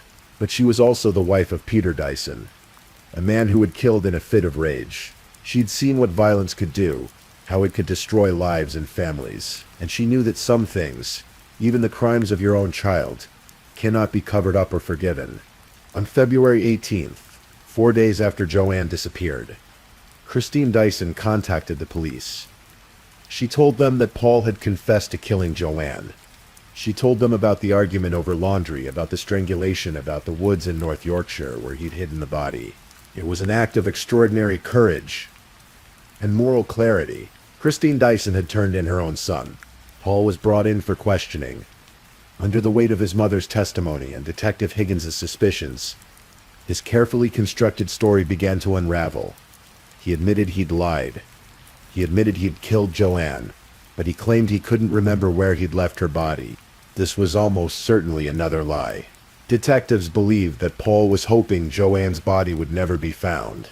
Without a body, proving murder becomes much more difficult. There's always that shadow of doubt. Maybe she's still alive somewhere. Maybe she just left. Paul Dyson, it seemed, was hoping for that ambiguity, for that reasonable doubt that might save him. But Detective Superintendent Higgins wasn't going to let that happen. The search for Joanne's body intensified. Police had information from Christine Dyson about the general area, somewhere between West Hull and the River Ouse, up toward York near wooded areas. It was still a vast territory to search, but it narrowed the field. Days turned into weeks. The weather was terrible. Cold, wet, muddy. Search teams battled the elements as they combed through fields and woods, looking for any sign of Joanne. Then on March 24th, 2005, 6 weeks after Joanne disappeared, Detective Superintendent Ray Higgins and Detective Constable Phil Gadd were driving back from a meeting about the weekend searches. They were near the village of Bransby, off the B133063, when something caught their attention. A gate. A distinctive gate that matched the description they'd been given. Higgins and Gadd looked at each other. They pulled over and got out of the car. The woods near Bransby Lodge stretched out before them, quiet and still. They walked through that distinctive gate and into the woods. About 150 meters in, they saw something that didn't belong. an area where branches had been deliberately arranged, where pine needles and foliage seemed to be covering something. We immediately recognized the gate. Higgins would later say, "We walked through the woods, and we discovered what was clearly an attempt to conceal an object. They'd found her. They'd found Joanne. Her body was still wrapped in the bin liners Paul Dyson had bought from the shop across from their home. The branches he'd used to cover her were still in place. She'd been there for over a month, hidden in that shallow grave, while Paul Dyson had wept crocodile tears on television and helped her family search for her." The discovery of Joanne's body changed everything. A post-mortem examination confirmed what Detective Higgins had suspected from those marks on Paul Dyson's thumbs. Joanne had been strangled to death with bare hands. Paul Dyson was formally charged with murder. The evidence was overwhelming: the testimony from his mother, the marks on his hands, the CCTV footage of him calmly buying supplies to hide the body, the forensic evidence linking him to the crime scene. Still, Dyson's lawyers prepared for trial. A date was set for November 7th, 2005. Joanne's family prepared themselves for the ordeal of sitting through a murder trial, of hearing the details of how their daughter and sister had died, of seeing Paul Dyson try to defend the indefensible. But when the trial began, something unexpected happened. The courtroom was packed. Members of Joanne's family sat in the public gallery, steeling themselves for what was to come. The judge took his seat. The prosecution prepared to present its case. And Paul Dyson, when asked to enter his plea, spoke only to confirm his name, and then said 2 words: "Guilty. Murder." He changed his plea. After months of lying, of maintaining he couldn't remember where Joanne's body was, of letting her family suffer through the uncertainty and the searches, Paul Dyson finally admitted what he'd done. The trial lasted just 30 minutes. There would be no prolonged ordeal for Joanne's family, no dragging them through the painful details in open court. They wouldn't have to testify. They wouldn't have to relive every moment of that terrible time. The court adjourned until the next day for sentencing. On November 8th, 2005, almost 10 months to the day since he murdered Joanne, Paul Dyson stood before Judge Tom Cracknell to learn his fate. The judge's words were precise and damning. "You lost your temper and throttled Joanne Nelson, a vivacious 22-year-old woman who you professed to love," Judge Cracknell said.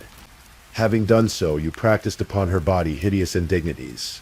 You tied her up, put her inside bin liners, bundled her into the boot of a car, and set off on a macabre and calculated journey to find a hiding place. You left her lying in a ditch. You went on TV and displayed a nauseating hypocrisy.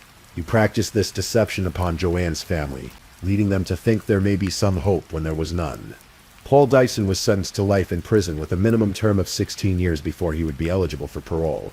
As he was led away, Dyson showed no emotion, no remorse, no acknowledgement of the young life he'd stolen, the family he'd devastated, the future he'd destroyed.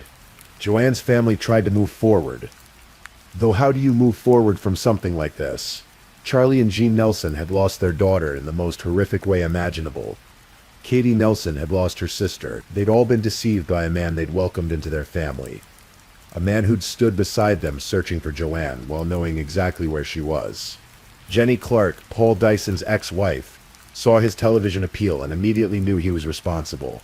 "I knew he had done it," she said, "because it was the same shameful expression I used to see. He was just feeling sorry for himself." The Crown Prosecution Service described Dyson's television appeals as stomach-churning. Body language experts who later analyzed the footage pointed out all the telltale signs and deception. The way he squeezed his eyes shut to force tears, the long eye closures, the careful control of his expressions. But for Joanne's family, the horror wasn't over. In October 2019, after 14 years in prison, Paul Dyson was moved to an open prison. This meant that for the final 2 years of his minimum sentence, he would be able to come and go, to work, to begin rebuilding his life. Katie Nelson, Joanne's sister, was devastated. "This man took my beautiful sister's life, thus completely destroying my parents' and my family's life," she said. After serving only 14 out of his 16-year prison sentence, he has been granted parole into an open prison for the remaining 2 years. An open prison is exactly that. He can come and go as he pleases, become employed and try to start a new life. The family had to relive their nightmare all over again, writing victim impact statements for the parole board, dredging up all the pain and trauma they'd tried so hard to process. And then in January 2022, 17 years after he murdered Joanne, Paul Dyson was released from prison. He'd served just 1 year more than his minimum sentence. He was a free man, walking the same streets as the family whose lives he'd destroyed. Katie Nelson spoke of her terror at the thought of accidentally bumping into him, of seeing the man who strangled her sister while going about her daily life. "It is heartbreaking," she said. "It's no time at all. To hear it was just sickening and unbelievable. I can't make sense of it." It would be easy to end this story focused on Paul Dyson, on the violence he committed, on the deception he practiced. But that's not how Joanne's story should end. Joanne G. Nelson was 22 years old when she died. She was a daughter, a sister, a friend, a colleague. She worked at the local job center, but dreamed of traveling the world, of making a difference, of experiencing life beyond the familiar streets of Hull. She was described as vivacious, always smiling, kind-hearted. She had plans, dreams, a future that should have stretched out before her for decades. She should have traveled to Ghana as a volunteer. She should have seen the world. She should have found real love with someone who cherished her, who would never have raised a hand to her in anger. Instead, her life was cut short by a man who claimed to love her, but who really loved only control, who came from a legacy of violence, and who perpetuated that legacy in the worst way imaginable. But Joanne's memory lives on in her family, in the people who loved her, in the community that rallied around her family in their darkest hours. She lives on in the stories they tell about her, in the photographs they keep, in the void her absence created that can never truly be filled. This is the tragedy of domestic violence. It doesn't just end one life. It shatters all the lives connected to that person. It steals not just the victim, but the future that victim should have had. The children they might have raised, the dreams they might have fulfilled, the people they might have touched with their kindness and their smile. Joanne Nelson deserved so much better than the end she got. She deserved a life full of adventure and love and possibility. Instead, she got a shallow grave in woods 50 miles from home, hidden under pine branches by the man who killed her. But she also deserves to be remembered not as a victim, not as a statistic, not as another name in the long, tragic litany of women killed by their partners. She deserves to be remembered as Joanne Vivacious, smiling, full of dreams. A young woman who should still be here, who should still be making her mark on the world. And so, as we close this chapter, as we let the darkness of this story fade into the background to let you rest, remember Joanne. Remember that behind every true crime story is a real person whose life mattered, whose absence leaves a hole in the world that can never be filled. Remember Joanne Nelson. Remember her smile. Remember her dreams. Remember that she deserved better, and let that be the final word. So if you're still awake, I'd like to know which of tonight's stories gave you chills the most. Was it the first story, the second, or the third? Meanwhile, let's move on to our fourth story. Story 4. Tonight, I'm going to tell you about a case that shook Washington, D.C. in the spring of 2015. A story of betrayal, greed, and a family's final hours in their own home. This is the story of the D.C. mansion murder. The events I'm about to share with you are real. They happened in one of the wealthiest neighborhoods in America's capital, just blocks from the vice president's residence. But before we begin, I want you to know that while this story is dark, my voice will stay with you, steady and calm as we walk through it together. Take a deep breath, let it out slowly, and let's begin. In the Woodley Park neighborhood of Northwest Washington, D.C., there stood a magnificent brick mansion on Woodland Drive. It was the kind of home that spoke of success, of the American dream realized. $4.5 million worth of history and elegance, with rooms that echoed with laughter and life. This was the home of the Savopoulos family. Sava Savopoulos was 46 years old in the spring of 2015.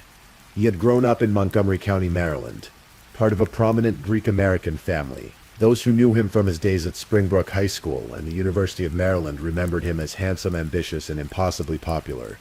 He had what friends called a deep belly laugh, the kind that filled a room and made everyone around him smile. He was the kind of man who taught others how to have a good time while doing things right. Savas had married his high school and college sweetheart, Amy Martin. Amy was 47, beautiful and devoted to her family.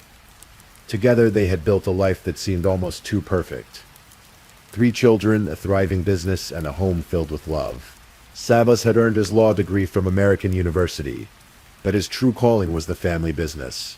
He became CEO of American Iron Works, a construction company based in Maryland that specialized in building large commercial and government structures. The company had even helped build the Verizon Center. Savas was known as a hands-on boss, the kind who liked to spend time with the welders and construction workers on job sites. Never too important to get his hands dirty. But Savas wasn't just about business. He was generous with both his time and his wealth. He helped fund the National Child Research Center and served on its board. He and Amy were active members of St. Sophia Greek Orthodox Cathedral. They were the kind of people who gave back, who believed in community, who believed in making the world better. Their son Philip was 10 years old. He had his father's passion and his mother's kindness. Philip loved go-kart racing with an intensity that amazed everyone who knew him. His coach would later describe him as passionate beyond belief. Amy and Savas followed Philip to all his races, completely devoted to supporting their son's dreams. They had 2 daughters as well, Abigail and Katerina. But in May of 2015, the girls were away at boarding school. The family employed a housekeeper named Veralicia Figueroa. Everyone called her Vera. She was 57 years old, hard-working and trusted. She had become more than just an employee to the Savopoulos family. She was part of their daily life, someone who cared for their home and their son with dedication and love. The family lived the kind of life most people dream about. They owned 5 luxury vehicles, including a blue Porsche 911. Their home was filled with beautiful things. Their calendar was full of Philip's races, charitable events, and family gatherings. From the outside, everything looked perfect. But in the spring of 2015, someone was watching that perfect life. Someone who had once worked for Savopoulos. Someone who had been fired years ago but had never forgotten. Someone who had nursed a grievance for a decade, letting it grow and fester and transform into something dark and dangerous. His name was Darren Wint. Darren Dylan Wint was born on November 27, 1980. In Guyana. He came to the United States as a teenager, settling in Prince George's County, Maryland, where there was a substantial Caribbean community.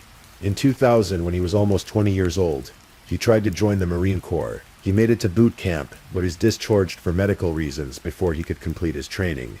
Wentz needed work, and he was trained as a certified welder.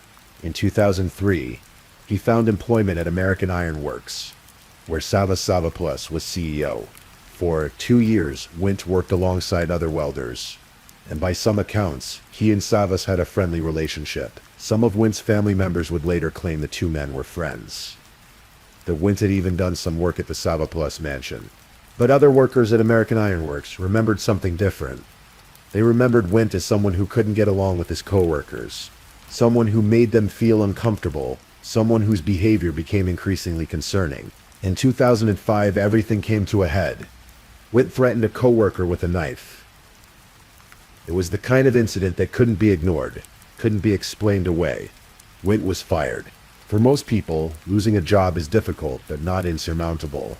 You update your resume, you look for new opportunities, you move forward. But Darren Wint didn't move forward.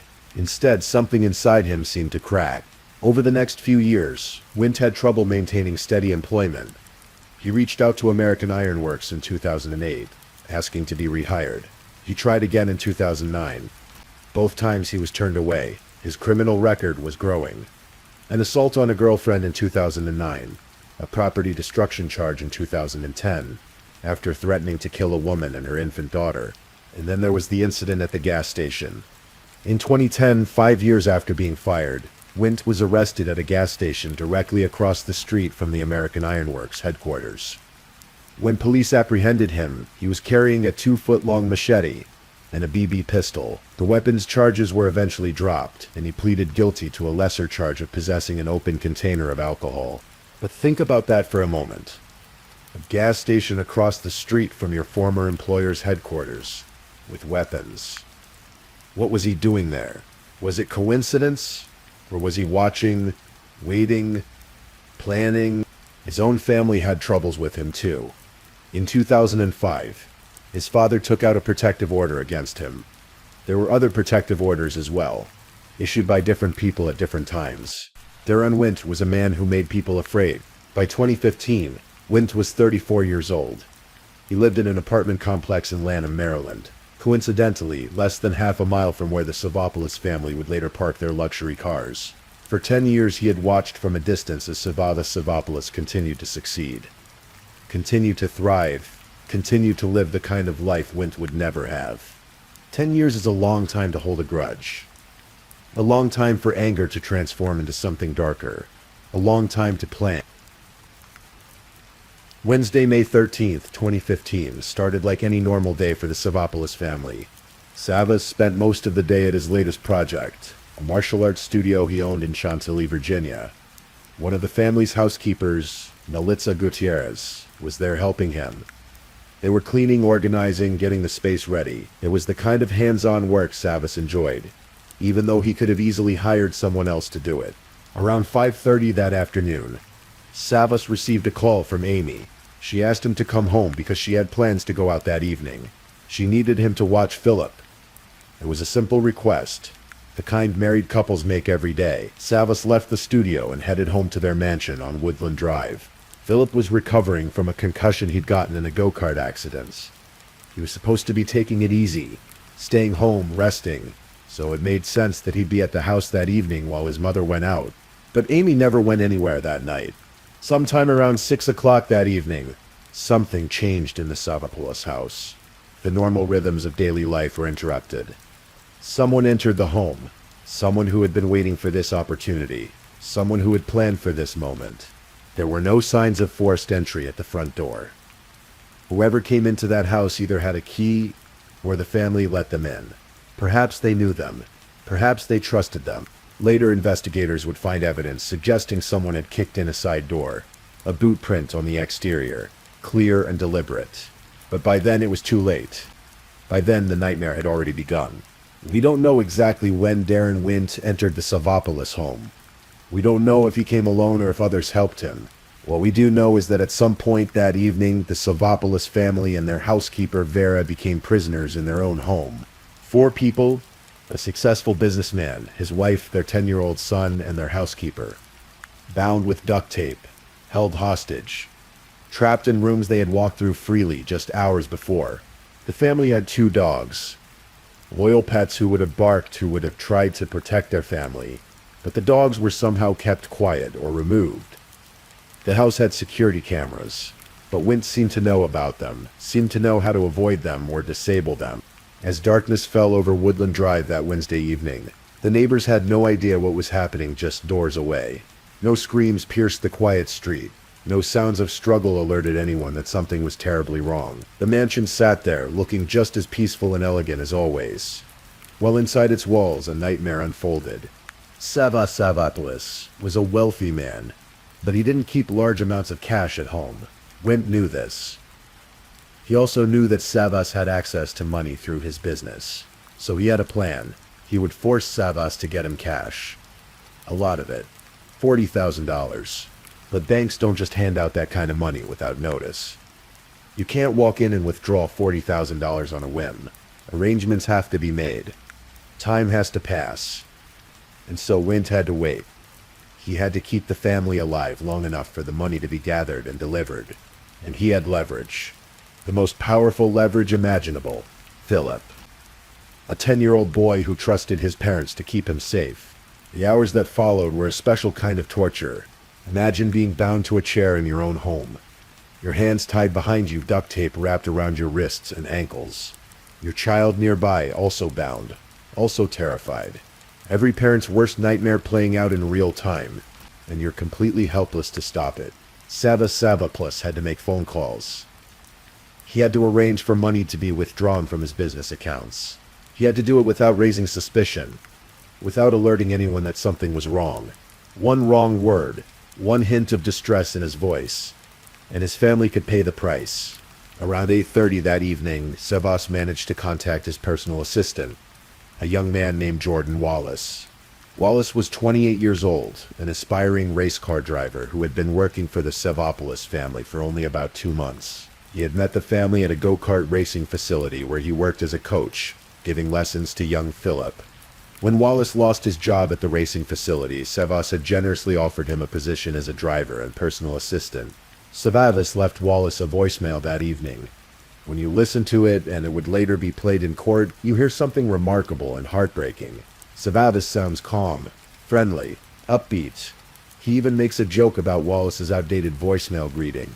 There's absolutely no hint of distress in his voice. No tremor, no code words. Nothing to suggest that as he made that call, he was being held hostage, his family bound and terrified around him. There's been a change of plans, Savas told Wallace in that message.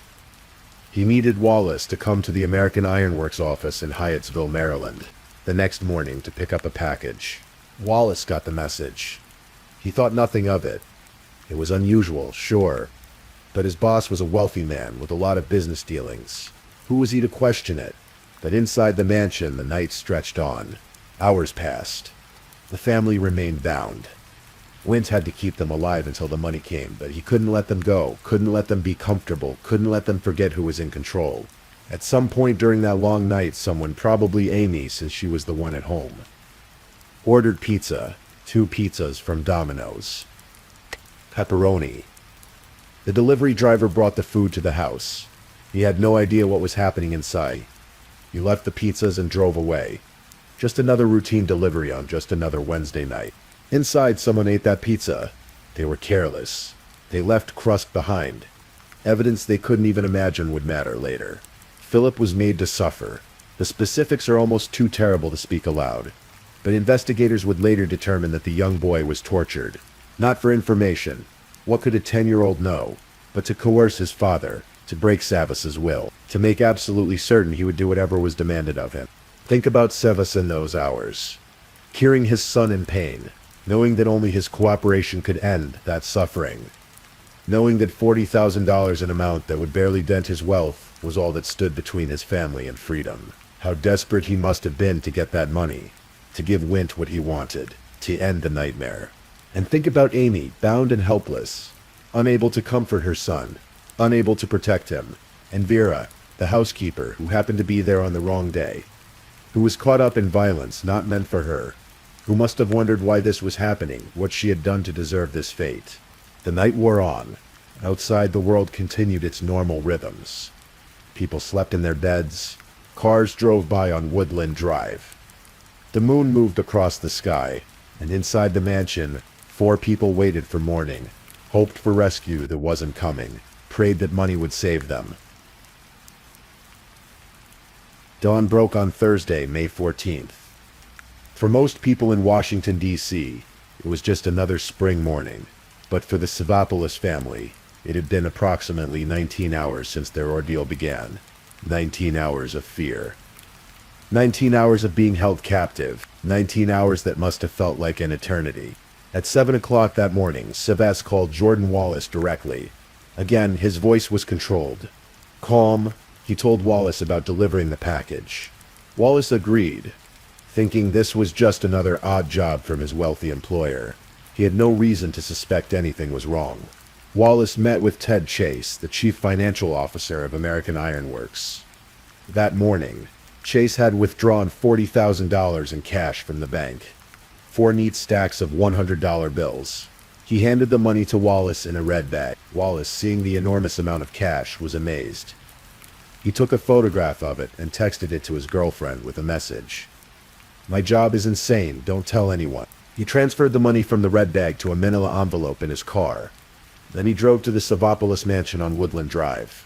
It was around 10:15 in the morning when Wallace arrived. He had been instructed to leave the money in one of the cars parked in the garage, specifically in the family's Porsche. He was told not to knock on the door. Savas was supposedly on an important conference call and would meet Wallace at work later. Wallace did exactly as he was told. He pulled up to the mansion, went into the garage, placed the envelope with $40,000 on the seat of the Porsche, and left. He saw no one, heard nothing unusual, had no idea that inside the house 4 people were bound and waiting, that a decade of grievance was about to reach its terrible conclusion. Wallace then drove to Chantilly, Virginia, to help finish the martial arts studio. He stopped at a hardware store. He worked on the studio, his phone's location data, security footage, and receipts would later confirm his whereabouts. He wasn't part of what happened next. He was just an unwitting participant. A young man who delivered money and drove away, not knowing he had just provided the final piece of a hostage situation. Back at the mansion, Darren Wint now had his $40,000. The family had cooperated. Savas had done everything that was demanded of him. He had gotten the money. He had followed every instruction. He had endured his son's suffering and his family's fear, but the money was never going to save them. Wint had entered that house with a plan that went beyond robbery. This wasn't about getting cash and leaving. This was about rage that had festered for 10 years. This was about a man who felt wronged, who believed he deserved what Savopoulos had, who couldn't let the family live to identify him, to testify, to bring him to justice. What happened next was methodical, brutal. The adults were beaten with a baseball bat, struck over and over. Savas was strangled. Vera was strangled. Amy suffered the same fate. The blunt force trauma alone would have been enough to kill them. But Wint made sure. He wanted there to be no doubt, no chance of survival, no mercy. Philip, that 10-year-old boy who loved go-karts and had his whole life ahead of him, was killed with what the medical examiner would describe as thermal and sharp force injuries. The fire was started in his bedroom, primarily in his room, with what investigators believed was gasoline. Philip died surrounded by flames. Then Wint set about covering his tracks. He doused the house with accelerant. He started fires in multiple locations. The beautiful mansion, the home where the Savopoulos family had built their life, became their funeral pyre. Wint took the keys to Amy's blue Porsche 911. He loaded the car with whatever else he could grab. And then he fled, leaving behind 4 bodies in a house that was beginning to fill with smoke. At some point that morning, someone from American Ironworks called Jordan Wallace. They told him the Savopoulos house was on fire. Wallace, confused and concerned, sent a text to Amy. "Hey Ned, it's Amy. Are you okay? If so, you need to get home. I got a call that your house is on fire." The text would never be read. Amy was already dead. The call came into the Washington, D.C. Fire Department just after noon on May 14th. A mansion was on fire in Woodley Park, one of the city's most affluent neighborhoods. Firefighters rushed to the scene. Flames were visible from the street. Smoke poured from windows. It was the kind of fire that drew attention, that brought neighbors out of their homes to watch with horrified fascination. The firefighters fought the blaze with skill and determination. But as they made their way into the house, they began to discover something that transformed this from a fire scene into something far worse. Bodies. In the smoke and chaos and heat, firefighters found bodies.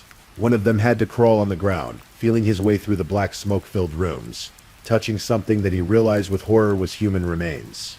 They pulled 3 bodies from a second-floor bedroom, 2 adults and 1 woman who would later be identified as Vera Figueroa, the housekeeper.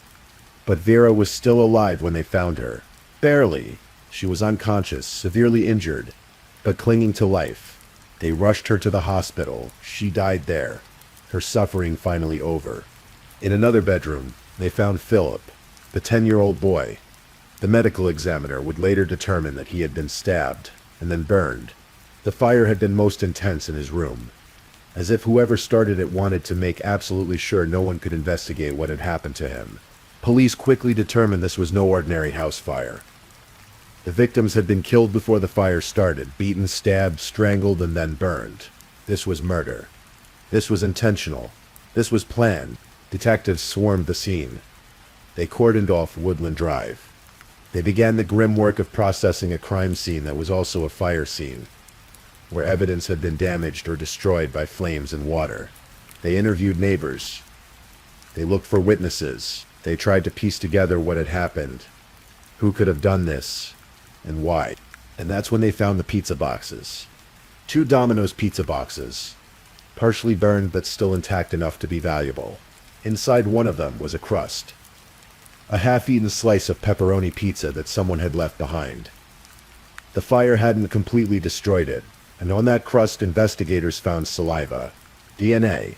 They ran the DNA through their databases, and they got a hit, a name, a person with a criminal record and a connection to the Savopoulos family, Darren Dylon Wint. Once they had Wint's name, the investigation moved quickly. Detectives learned about his employment at American Iron Works. They learned about his firing in 2005 after threatening a coworker with a knife. They learned about his criminal history, the assaults, the threats, the protective orders. They learned about the 2010 arrest across from American Iron Works. With a machete and BB gun, a pattern emerged. This wasn't a random home invasion. This wasn't a crime of opportunity. This was targeted. This was workplace violence. A decade in the making. This was a grievance collector who had spent years nursing his anger, letting it grow, planning his revenge. Police found more evidence. Wint's DNA was discovered on a bright green construction vest found in the burned-out Porsche. Amy's blue Porsche 911 had been driven to a church parking lot in New Carrollton, Maryland, less than half a mile from where Wint lived, and set on fire that same afternoon. The vest had been left inside. Detectives also found evidence of a possible knife in the basement of the burned house, with DNA linking it to Wint. Duct tape recovered from the driveway, a hair sample, and a piece of bedding. Each piece of evidence built the case. But where was Wint? On May 19th, 5 days after the murders, police publicly identified Darren Wint as a suspect. His photo was released to the media. He was declared armed and dangerous. Authorities warned that he should not be approached. The manhunt began. We knew the police were coming. In the aftermath of the murders, while investigators were still processing the scene, Wint had been busy. He performed a series of internet searches on his phone. How to beat a lie detector test. 10 hideout cities for fugitives. 5 countries with no U.S. extradition treaty. He knew what he'd done. He knew he needed to run. He fled to Brooklyn, New York. U.S. Marshals tracked him there through his girlfriend's phone. They almost caught him, but he slipped away. He knew they were close. According to his girlfriend, he was thinking about turning himself in. But he didn't turn himself in. Instead, he came back to the area. Maybe he thought he could hide in plain sight. Maybe he needed money or help from family. Maybe he just couldn't stay away. On May 21st, 2015, 7 days after the murders, a massive law enforcement operation tracked Wint to a Howard Johnson Express Inn in College Park, Maryland. He was in a Chevrolet with 2 women. In the car, police found $7,000 in cash and what appeared to be a large stack of $100 bills. In a box truck behind the car, they found Wint's younger brother Daryl and other friends. They had $13,000 in money orders. It appeared they might have been helping Wint flee, though none of them would ever be charged. When police stopped the vehicles and arrested Wint, he had a BB pistol and a machete with him. Even after everything, after the murders, after the manhunt, he was still armed with weapons. He was taken into custody without incident. The chase was over. Darren Wint was charged with 20 felony counts, including 12 counts of first-degree murder, while armed with aggravating circumstances. The prosecution's case was comprehensive, but it centered on that pizza crust, that one piece of careless evidence that Wint had left behind. For 3 years, the case wound through the court system. Wint's legal representation changed several times. He waived his right to a speedy trial. Delays mounted. But finally, in September 2018, the trial began. It was expected to last 2 months and involve testimony from more than 60 witnesses. The prosecution presented a devastating case. The DNA evidence alone was powerful. Wint's DNA on the pizza crust on the construction vest, possibly on other items at the scene. They showed Wint's internet search history, those desperate queries about how to evade justice. They presented the $40,000 found in his possession when he was arrested. They showed his connection to American Iron Works, his firing, his criminal history.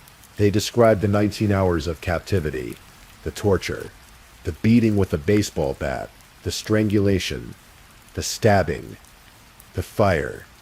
They played Sevis's voicemail to Jordan Wallace, that heartbreaking message where he sounded calm and normal even as he was being held hostage. They showed the jury the burned rooms, the evidence of violence, the locations where each victim was found. But the defense had a different story. In their opening statement, they made a shocking claim. Darren Wint's brothers did it. His 2 brothers, Stefan and Daryl, had actually committed the murders while Wint remained downstairs. Unaware, the brothers had set him up, they argued. They had deceived him. and they had help from Jordan Wallace, Savas's assistant. The defense pointed out that Wallace had lied to police about details of the money delivery. They noted he'd taken a photo of the cash and sent it to his girlfriend. They suggested he had connections to one of Wint's brothers. They implied he might have shared information about the house's security systems. They also argued that DNA from siblings can be similar, that a single hair couldn't definitively prove Wint had been upstairs where the murders occurred. They tried to create doubt, to suggest that maybe, just maybe, Wint was a patsy set up by his own family. But Daryl Wint himself testified against his brother. He provided an alibi for the time frame of the crime. He told the jury what he knew, and the prosecutors reminded the jury that even if others helped, and if there were accomplices, this trial was about Darren Wint and his involvement in these murders. Jordan Wallace took the stand. By then he was 31 years old. He had been living with the weight of this for 3 years, knowing he had unwittingly delivered the ransom money that probably sealed the family's fate. When Savas's voicemail was played in court, Wallace broke down crying. He had cared about the Savaplos family. They had been kind to him, and his last interaction with them had been dropping off money they had desperately hoped would save their lives. The trial continued for nearly 6 weeks. Witness after witness testified. The surviving Savopoulos daughters, Abigail and Katerina, were present. They had been away at boarding school when their parents and brother were murdered. They sat in the courtroom and stared at Darren Wint, the man accused of destroying their family. One of them took notes throughout the testimony, watching his every move. On October 25, 2018, after 3 days of deliberation, the jury reached a verdict. Guilty on all 20 counts. 12 counts of first-degree murder, while armed. 4 counts of felony murder in the course of kidnapping. 4 counts of felony murder in the course of burglary, kidnapping, extortion, theft, arson. When the verdict was read, Savas's father, the elder Philip Savopoulos, who had lost his son, daughter-in-law, and grandson, broke down. Family members comforted each other, tears streaming down their faces. 3 years of waiting, of reliving the nightmare, of hoping for justice had finally reached this moment. On February 1st, 2019, Judge Juliet McKenna sentenced Darren Wint to 4 consecutive life terms in prison, with no possibility of release. He would never leave prison. He would never again walk free. He would spend the rest of his life behind bars, paying for those 19 hours of terror and 4 innocent lives taken. The Savopoulos mansion stood empty after the murders. It was a crime scene, then just a burned shell, then a reminder of tragedy that no one wanted to see. Eventually, it was demolished. The lot was cleared. The house where a family had lived, and loved and died, was erased from the landscape, though it could never be erased from memory. In January 2018, the property went back on the market for $4.5 million. Just an empty lot now. Some people thought about buying it, about building something new there. But how do you build on ground soaked with that much pain? How do you look out windows where other windows once framed such horror? The Savopoulos family released statements thanking law enforcement for bringing Darren Wint to justice. But justice, they knew, was a limited comfort. Justice couldn't bring back Savas or Amy or Philip. Justice couldn't return Vera to her family. Justice couldn't restore what had been lost. The 2 surviving daughters had to rebuild their lives around a hole that could never be filled. They had lost their parents and their brother. The family that had been so close, so loving, so devoted to each other, had been torn apart in a single day. The community was shaken. Woodley Park, that affluent neighborhood where people felt safe, where violence wasn't supposed to happen, had been violated. Residents installed more security systems. They looked at their neighbors differently. They wondered who might be watching, who might be nursing grievances, who might be planning something terrible. And there were questions that would never be fully answered. Had Wint acted alone, or did he have help? What really happened during those 19 hours? Were there accomplices who were never caught? How did he know so much about the house? About the family's routines? One investigator noted something troubling. In the 8 months before the murders, Wint had used his cell phone to conduct searches, but there was no record of him searching for the Savopoulos family's address or directions to their home. He knew where they lived. He knew how to get there. He knew when to strike. How? The theory was that Wint had been watching for years. Maybe that arrest in 2010 at the gas station across from American Ironworks wasn't just about drinking alcohol. Maybe it was surveillance. Maybe he had been following Savas, learning his patterns, tracking him from work to home. Maybe he had spent years planning, waiting for the right moment. It's a terrifying thought that someone could harbor hatred for so long, could plan violence for years, could watch and wait and prepare while living what appeared to be a normal life. Workplace violence experts call people like Wint grievance collectors. They hold on to perceived wrongs. They nurture anger. They move through a pathway toward violence that can take months or years or even decades. If there's a lesson in this tragedy, it might be about taking threats seriously, about not minimizing concerning behavior, about understanding that anger, when left to fester, can transform into something monstrous. Wint had threatened people. He had been violent before. He had been arrested with weapons outside his former workplace. All the warning signs were there, scattered across years of his life. But hindsight is always clearer than foresight. The Savopoulos family couldn't have known. How could they? Savas was generous. He had hired people who needed work. He had given Wint's family chances at American Ironworks. He had been the kind of boss who worked alongside his employees. He hadn't wronged Wint. He had simply fired someone who had threatened another worker, which was what any responsible employer would do. The unfairness of it all is perhaps the hardest part. Good people, living good lives, being good to their community, raising their children with love and supporting their dreams. And in 19 hours, it was all destroyed by one man's rage and greed, and decade-old grievance. Take a breath. Let it out slowly. The story of the DC Mansion murders is over now. Jaron Wint is in prison. The investigation is closed. The trial has concluded. Justice, in its limited way, has been served. But somewhere, two young women, Abigail and Katerina Savopoulos, continue to live with the loss of their family. Every holiday without their parents. Every milestone without their little brother. Every memory tinged with the knowledge of how it ended. And in homes across America, families go about their lives, unaware of who might be watching, who might be remembering, who might be planning. The case reminds us that evil sometimes wears a familiar face. That danger can come from someone who once worked for you, who you treated fairly, who you tried to help. That doing the right thing, like firing someone who threatened others, doesn't always protect you from consequences. But it also reminds us of love. The Savopoulos family loved each other deeply. They supported Philip's dreams. They gave back to their community. They were devoted to each other until the very end. Savas endured unimaginable torment, trying to save his family. Amy stayed with her son. They faced their final hours together, as a family.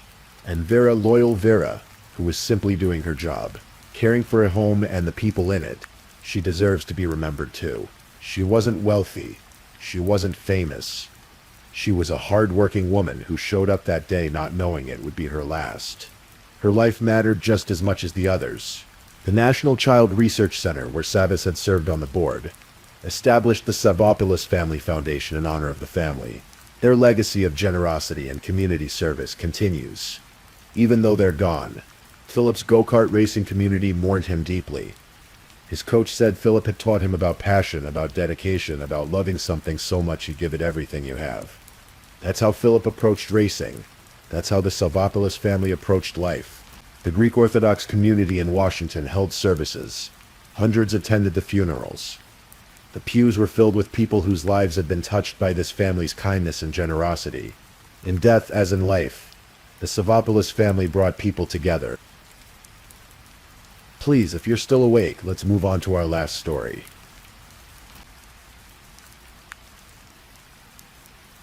Story 5. Tonight we're traveling to Queensland, Australia, to a small rural town called Gin Gin, where in May 2025 a 17-year-old girl named Fiobe Bishop vanished on what should have been the happiest day of her young life. This is a story about hope and heartbreak, about a journey that never happened, and about the darkness that can hide in the most ordinary places. Fiobe Bishop was 17 years old, though those who knew her would tell you she seemed older in some ways, younger in others. She stood tall at nearly 6 feet, with a pale complexion that freckled in the Queensland sun, and long hair she'd dyed a vivid shade of red. Her hazel eyes, her mother would later say, were always searching for something beautiful to capture, some moment worth remembering.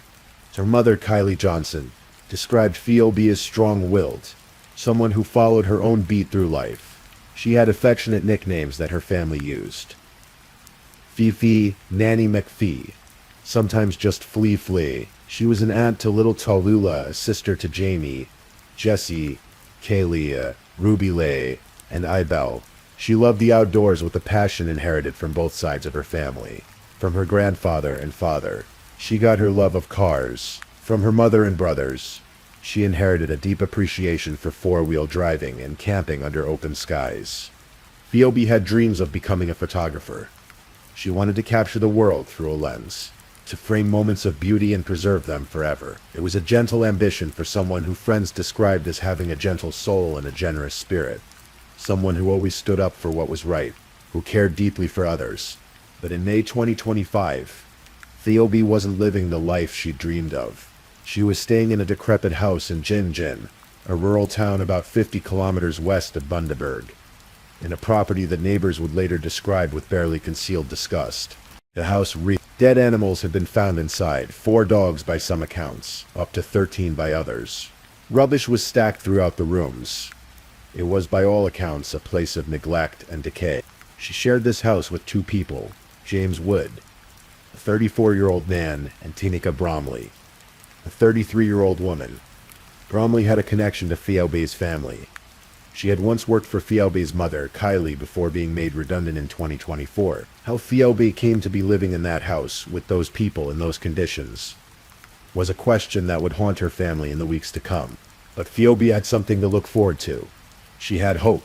She had a reason to save every dollar she could scrape together.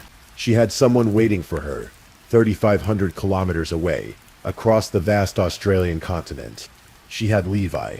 His name was Levi, and he was 18 years old. He lived in Western Australia now, but he hadn't always. He and Fiobe had been high school sweethearts, back when life was simpler, back before tragedy struck his family. On New Year's Eve in 2020, Levi's mother had been killed in a car accident. The crash site was on a road the children passed every single day on the school bus. Every morning, every afternoon, they would ride past the place where their mother had died. Levi's father, Rick, couldn't bear it anymore. He couldn't bear watching his children relive that trauma twice a day, 5 days a week. So he made the difficult decision to move his family across the country to Western Australia, hoping distance might help heal wounds that time alone couldn't mend. But Levi never forgot Fiobe, and Fiobe never forgot him. Despite the thousands of kilometers between them, they maintained their relationship with the devotion only young love can sustain. Levi's father, Rick, would later describe their connection to reporters with a mixture of affection and heartbreak. They would video chat every single night, he said. They would fall asleep together, screens glowing in dark rooms on opposite sides of Australia, and the next day they would tell each other who had been sleep-talking. For months, Fiobe had been saving money for a plane ticket. Every dollar mattered. She was determined to see Levi, to be with him, to escape that awful house in Jinjin, even if only for a little while. And Levi, for his part, had been planning too. He'd saved up and bought Fiobe a gift, a Canon camera worth $1,000, because she wanted to get into photography. He'd packed his 4-wheel drive with camping gear. He'd planned a trip to Esperance on Western Australia's south coast, where they would camp on the beach together, just the 2 of them under stars that stretched from horizon to horizon. Rick would later tell reporters how excited both teenagers had been. So heartbreaking, he would say, seeing what could have been a beautiful future together shattered into pieces. On May 14th, 2025, Fiobe made her last known bank transaction. The next day, May 15th, she would finally board that plane. She would finally see Levi.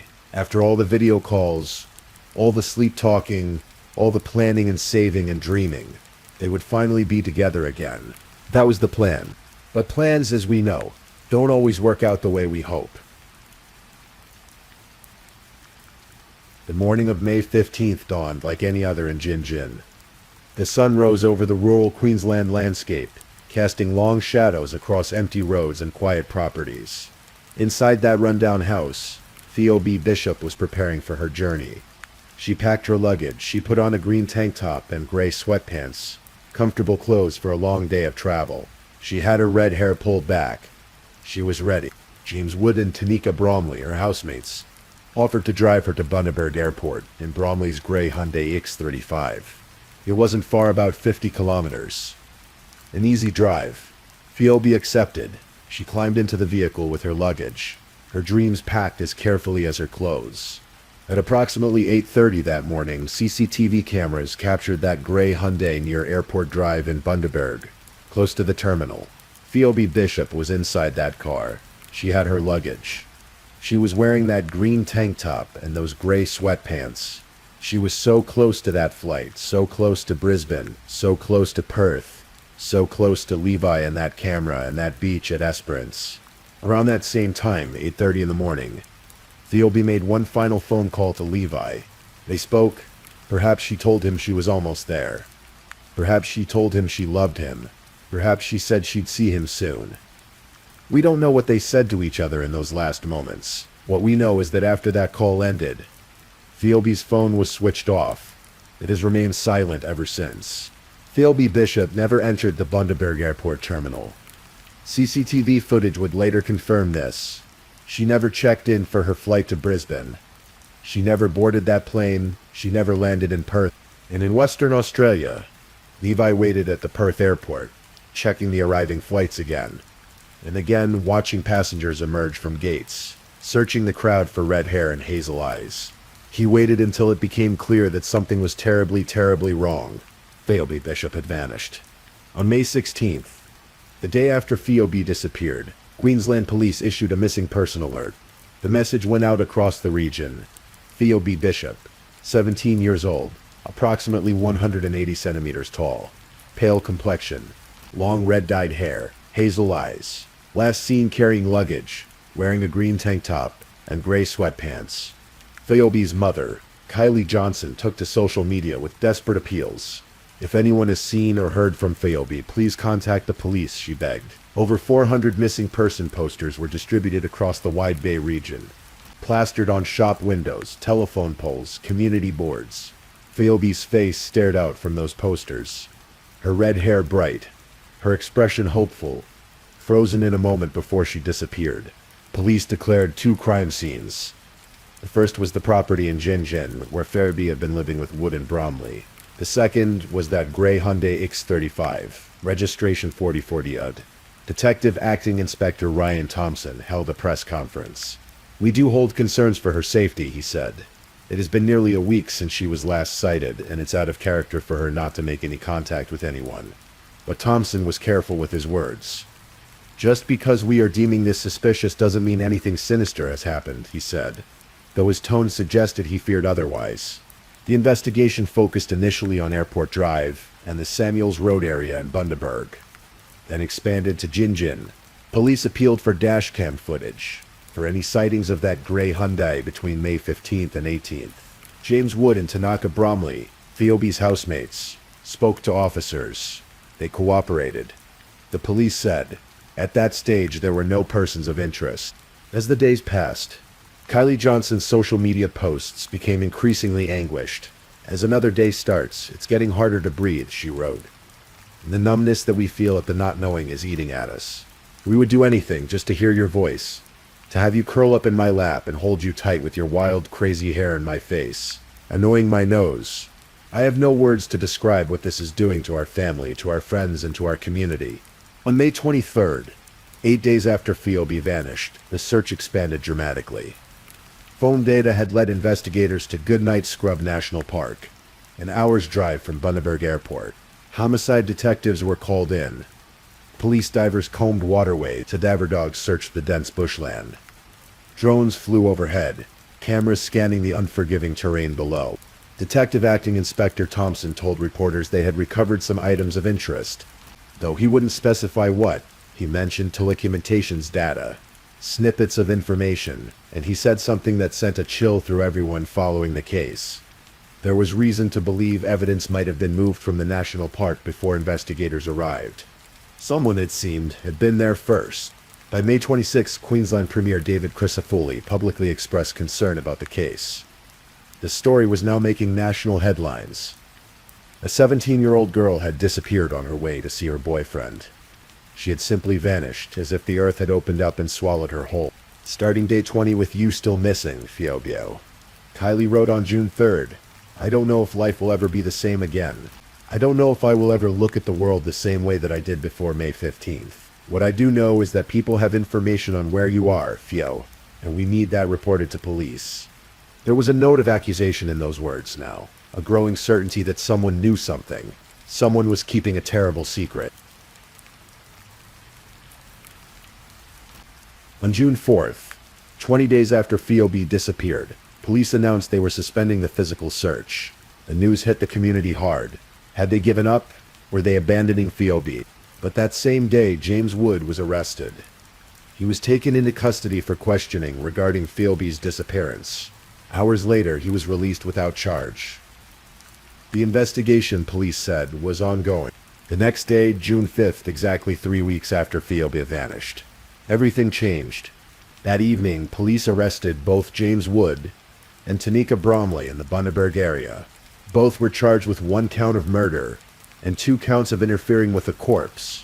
The charges sent shockwaves through Queensland.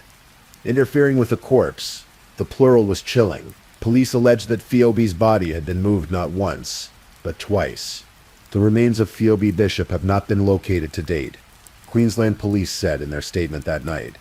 Detectives continue to investigate this matter, and physical searches will continue as needed as information is provided. Police body cam footage would later be released, showing the moment of Wood's arrest. An officer told him calmly that he was being taken into custody over the homicide of Fiobe Bishop. Wood's face showed little emotion. It emerged that both Wood and Bromley had already been charged with unrelated weapons offenses.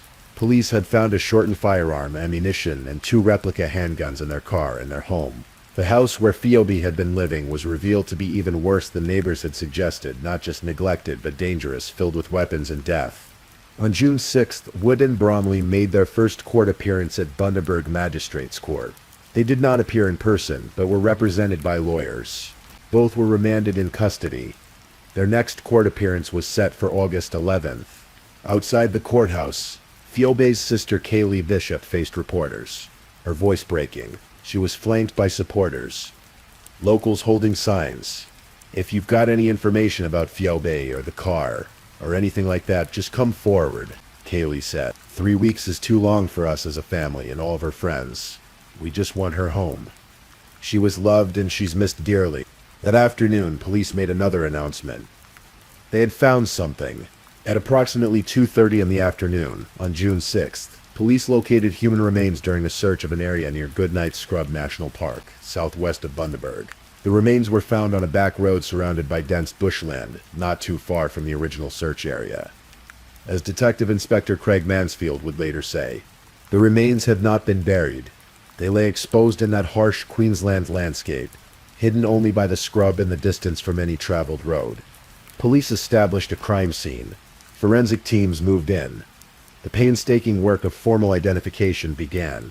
Kylie Johnson learned the news before it became public. On her Facebook page, she wrote words that no mother should ever have to write. "I didn't think my heart could break any more than it did when you went missing, or when the charges were laid, but this is ripping me apart." On June 17th, 11 days after the discovery, Queensland Police released the official confirmation. The remains found near Goodnight Scrub National Park had been positively identified as belonging to Fiobe Bishop. She was 17 years old. She had been dead since May 15th.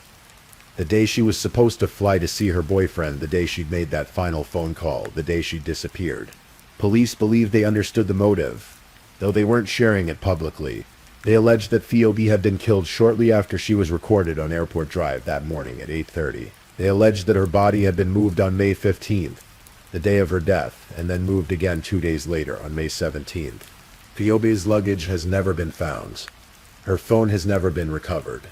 These missing pieces of evidence suggest someone went to considerable effort to hide what happened, to erase the traces of her final journey. A third person was arrested in connection with the case. Someone who allegedly used Fiobe's phone to interfere with the investigation. This person has not been named publicly, but the charge suggests someone tried to create false trails, to mislead investigators, to buy time for Wood and Bromley. The evidence against them was mounting. Detective Inspector Mansfield told the media that telecommunications data and information from various sources had led them to the location where Fiobe's body was found. Sergeant Kennedy Grills would later tell the court that the brief of evidence was extensive. CCTV footage, telephone and message data, photographs, post-mortem documents, and outstanding DNA and ballistics reports. The sheer volume of evidence, he said, along with the number of crime scenes involved, was causing delays in bringing the case to trial. On June 8th, 2 days after Fiobe's remains were found, a candlelight vigil was held at Kolen Community Park in Jinjin. Hundreds of people gathered as the sun set, holding candles that flickered in the evening breeze. They came to remember Fiobe, to show support for her devastated family, and to grieve together for a young life cut brutally short. Kylie Johnson attended the vigil, though her heart was shattered. She stood before the crowd and did something remarkable. She asked them for peace, not just for her family, but for the families of the accused as well. Fiobe's compassion would have reached that depth, she said. It is imperative to us that her legacy is not one of blame and bitterness. Fiobe's cousin, Whitney Woodfield, also spoke. She issued a plea on behalf of the family, asking people to stop the online harassment and wild conspiracy theories that had been circulating. Some people, in their grief and anger, had been targeting Kylie, suggesting she bore some responsibility for Fiobe's death. Whitney made it clear, Fiobe wouldn't want anyone blaming her mom, her sister, or the rest of the family. We are exhausted and broken.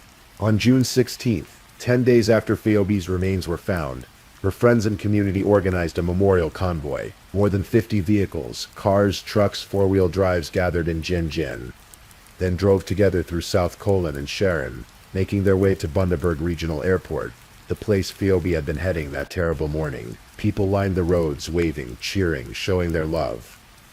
The convoy participants wore t-shirts emblazoned with bright butterflies and the words "Forever 17" and "In loving memory of Fiobe." Bundy showed up in full force, one photographer posted on Facebook, and the love could be felt everywhere. Kylie Johnson wrote afterward, "My Fifi would have loved this. Thank you for the love, acceptance, and support you all showed today." June 30th. A funeral service was held for Fiobe in Bundaberg, followed by a private cremation at Springfield's crematorium at Elliott Heads. The funeral notice read, Bishop Fiobe Jade Nanny McPhee, aged 17 years. Late of Jinjin and formerly of Windsor, NOSW. Beloved daughter of Kylie and Ray, Kevin and Stacy. Dearly loved sister of Jamie, Jesse, Kaylee. Ruby Lee, Ibel, and sister-in-law to Gianne. Loving auntie to Talola. Much loved niece, cousin, and friend to many. In lieu of flowers, the family asked for donations to Fiobe's GoFundMe page, which had been organized by Tracy Behrens to help with funeral costs. Fiobe had a gentle soul and a generous spirit, Behrens wrote, always caring for others and standing up for what was right. Across the country in Western Australia, Levi was trying to process a grief too large for his young shoulders. His father, Rick, spoke to reporters about his son's pain. He's still traumatized, Rick said. This was the second major tragedy Levi had experienced in just 5 years. First his mother's death in that car crash, and now Fiobe. That $1,000 camera Levi had bought still sat somewhere. Unused, intended for hands that would never hold it. That camping trip to Esperance would never happen. Those beach sunrises would never be photographed. All those plans, all that careful saving, all that teenage hope and excitement, all of it had died on a road near Bundaberg on the morning of May 15th. Rick described the relationship his son had shared with Fiobe. They would video chat all night, every night, falling asleep, and then they would tell each other who was sleep-talking the next day.